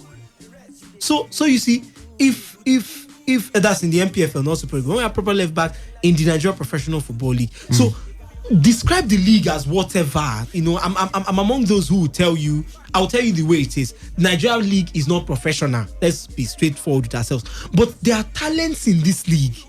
The same league we are talking about is the same league that have produced some of the players in the Super Eagles currently, and the others too that we get to bring in from other parts of the world. Currently, there's a VAR check in the game between Chelsea and Bournemouth. A goal looks like Bournemouth. If they take the goal line clearance for Chelsea, but it looks like the VAR might be thinking otherwise. But the goal stays, and Bournemouth have the lead at the Stamford Bridge. Bournemouth 1, Chelsea 0. Who would have thought about that? Chelsea about to have back-to-back losses. They lost to Everton the last time out, and this time right in front of their home fans, they are down to AFC Bournemouth, led by Eddie Howe. Surprise. Very shocking one, I tell you, but I hope it doesn't go from bad to worse for Frank Lampard. But back to what we're talking about, Chidubem, I think it will be a total disrespect to the NPFL players if we say that they don't have quality. They might not have the same experience as the boys in the No, when we say quality, we don't say quality entirely. We're talking about to stake a claim. No, to stake a claim in the national team. Exactly. To displace the players you have currently. Exactly. Are they that good? Nobody is saying that the NPFL players should take 100% of the Super Eagles. That's not what we're talking about here. So Nobody's even saying 90%. 1, 2, or 3. We're talking about and I'm saying to accommodate those 1, 2, or 3, you have to take out some players who are doing very well too. Chidubem, the friendly we had in Liberia, that was not a game to bring in the big players of this world to just come in to prosecute that game. That's what we're talking about. Now you look at the Super Eagles, we have challenges at times that you just tell yourself, I can go to the NPFL and pick one or two players. Look at the Brazilian national team. The Brazilian national team is completely, totally dominated by players who play abroad. But we have at least 2 or 3 names that are coming from their league. For me, I will still say it today. I will say it tomorrow. You might not like it, but if I was the president of the Nigeria Football Federation, I will make it mandatory that a quota, the English league, they make it even down to clubs. A quota of the club side must be predominantly English. Must be English players. Not predominant. Must be English players. Out of your 11, don't field in a complete 11. That is, the Chinese league have adopted it. President Xi made that one now, and it's happening. There must be Chinese players in every team. So I think it's the same thing. If you tell me that the NPFL players are not good enough to displace people in the national team, you might be right in the first 11. But you can't tell me that it will be the same thing in the second. For a Super Eagles side that is not number one, we're not even number one in Africa. Number one team in Africa, they pick players from their league. Egypt pick players from their league. Algeria, they pick players from their league. Senegal, they pick players from their league. Okay, let me not even mention Senegal because most Senegalese players too are foreign based. Okay. But Algeria, their leagues are better. You can argue that. The Algerian league and the Egyptian league. The Egyptian league from their league. South Africa from their league. Zambia the countries they are calling Zimbabwe from their league. That's what I'm saying. These countries, Ghana, these countries you call. Ghana. That's what I'm saying. These countries you call. Do they have better alternative out there, or is it just because they are bereft of good qualities out there, so they have no choice? But that's what I'm saying. See, if you do not give a Tammy Abraham a chance to lead the lines, would you ever know what Tammy Abraham can do? Stephen Ode left MFMFC. He went to, I think, Ghent first. Yeah. It was in Ghent before moving over now to, it was in Zurich. He was in Zurich before he went to Jean, yeah. But I was scoring week in, week out. Now he's been called to the under-23 side of the Nigerian team. Yeah. At some point, I think he was called to the Super Eagles, but he didn't get to play, because he moved from the MPFL. Yeah. He's still the same Stephen Ode. His head has not changed. Probably he's learned some foreign languages and met some new people and some foreign tactics, maybe. But it's still the same Stephen Ode. Now we have some players who just move from here to somewhere, just go. Once you're just there, they bring you in. Our under-23 list, is it under-20 or under-23 list, was laughable. Under-23. We saw players from Belarus, from US, players we knew nothing about. Places, yeah. So I think if we will not encourage the league to grow, it's like we want to kill the league. The league is already, in the words of some people, is dying. We want to kill the league. We want to kill the talents that Ahmed Musa, the current captain of the side, is a product of the MPFL. I mean, you look at the names that have emerged over the past years, not few years. Odewinge was once in the MPFL. Come on. So if you tell me Mikel Obi had some taste too, I think that was with Plateau United or so. Still in this Nigerian professional football league. His brother too is even still playing here. Yeah, so I think for me, we must make sure that we set our priorities right. Yes, we are not saying the MPFL players should go and displace the top 11. Of course not. Nobody can. I don't think there's any MPFL player now that can go toe-to-toe with Alex Iwobi in that number 10 position. For now, we might keep that aside. But if a Sunday Mba was not tested, was not given an opportunity to prove himself in the national team, we would not have discovered the content of Sunday Mba if he was only here in the MPFL. But it's the fact that he was taken to that. We knew that Sunday Mba could do better than some players that came. Yes, he didn't go on to do well club side. After he moved on from the MPFL, he didn't do too well. Same with the likes of AGK Oswei. But in that tournament, we saw what they could bring to the table. A coach, we've seen coaches prefer a particular player even when he's not doing well for the club because of what he brings to the table for his side. I think that's what we need to do with the MPFL. I'm not saying you should pick all the players. Of course not. We don't have that exact quality to compete with the leagues in the world. But I think some players in the MPFL can put they can give a very good account of themselves, at least to make a 23-man list. Instead of you bringing players that we don't even know from somewhere. We're going to beg Noah Okafor of Basel, who comes in as a substitute most times. We are begging him to come and play for the Super Eagles. It is totally unnecessary. Under 17, we are going to bring in players from some countries. Under 23, it's not necessary. We have these players here in the MPFL. Consider them. If we continue doing this, one day we'll close down the league because there's no point. What are we playing for? The league was created to produce players for the national teams, and if it's not doing that job of what are we doing? We are barely just joking. Then we end up just closing it and everybody will go back to their homes, which is going to be the beginning of the death of Nigerian football. So I think for me, it's because he has not even been pressured. They should, that clause, they want that contract, they should sign it. 2 players at least, 2 or 3 players, 3 at least. 23, 3 from the MPFL will not kill you as a coach. I think that's the best way for me going forward. All right, you've heard from Wisdom Obinna. He says he thinks a quota system should be adopted, and of course, at least 2 or maybe 3 players from the MPFL should be mandated on Coach General. That's if he's considered for an extension, a contract extension with the side. What do you make of the comments by the NFF representative, the spokesman, Demola Olajire, that General is not under any pressure, or it's not compulsory now for him to pick any player from the MPFL? Or you want to talk about Odion Igalo, The man says he could be returning to the national side. Do you think he's needed in this current Super Eagles setup? 0817-00000951 or 0810-9510-951. Good evening, welcome to today's Sports Live. Your name and location. Hello, children. Hello, Faith. Welcome back. Thank you. So don't talk of audio in Ghana. Quickly. Yeah, I don't like being tossed back and forth. I mean, he broke our hearts. Okay, my heart especially with his retirement from the national team. We all managed though, people like me, and then we decided to console ourselves. You found a new love. You found a new love. Yeah, so I'm telling you, and all of a sudden he came back. And he wants to take. I mean, why would he just go and start putting up that that post on his Instagram? He better come out and he should take back those words because now he don't start. That's how they start. Next thing you see now, the next constitution we have, you hear that Genotrod as is putting out his name. You hear that Genotrod is putting out his name for those who will be playing the next competition.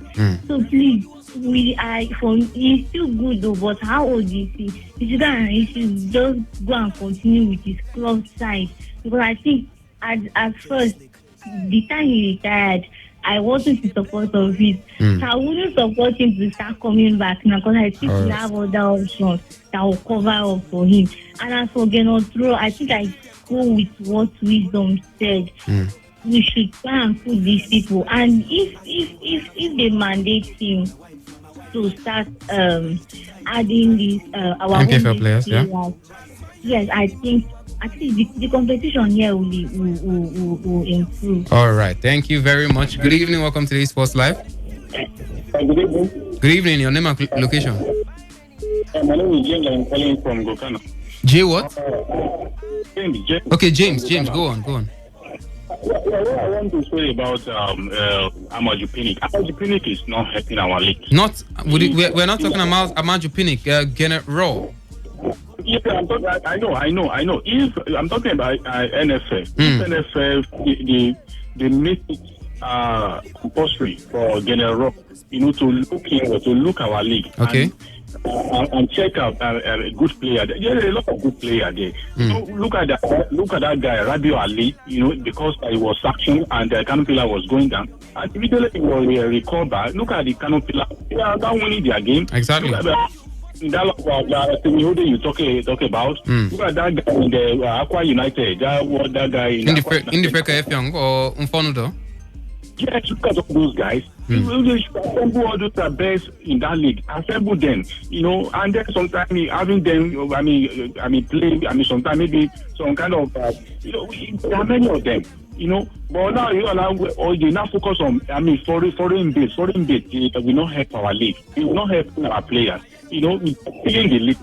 So it's not the best. And remind you, most of these are foreign players. Many of them come. They run away. They find one way or the other to leave Nigeria to go to foreign country. Yeah, just to have a spot in the team. Of course, yeah, so if you continue like this, all the facilities they are looking for, we need to bring those facilities into our league. Train our coaches. Look for sponsor to sponsor our league. They should shun corruption.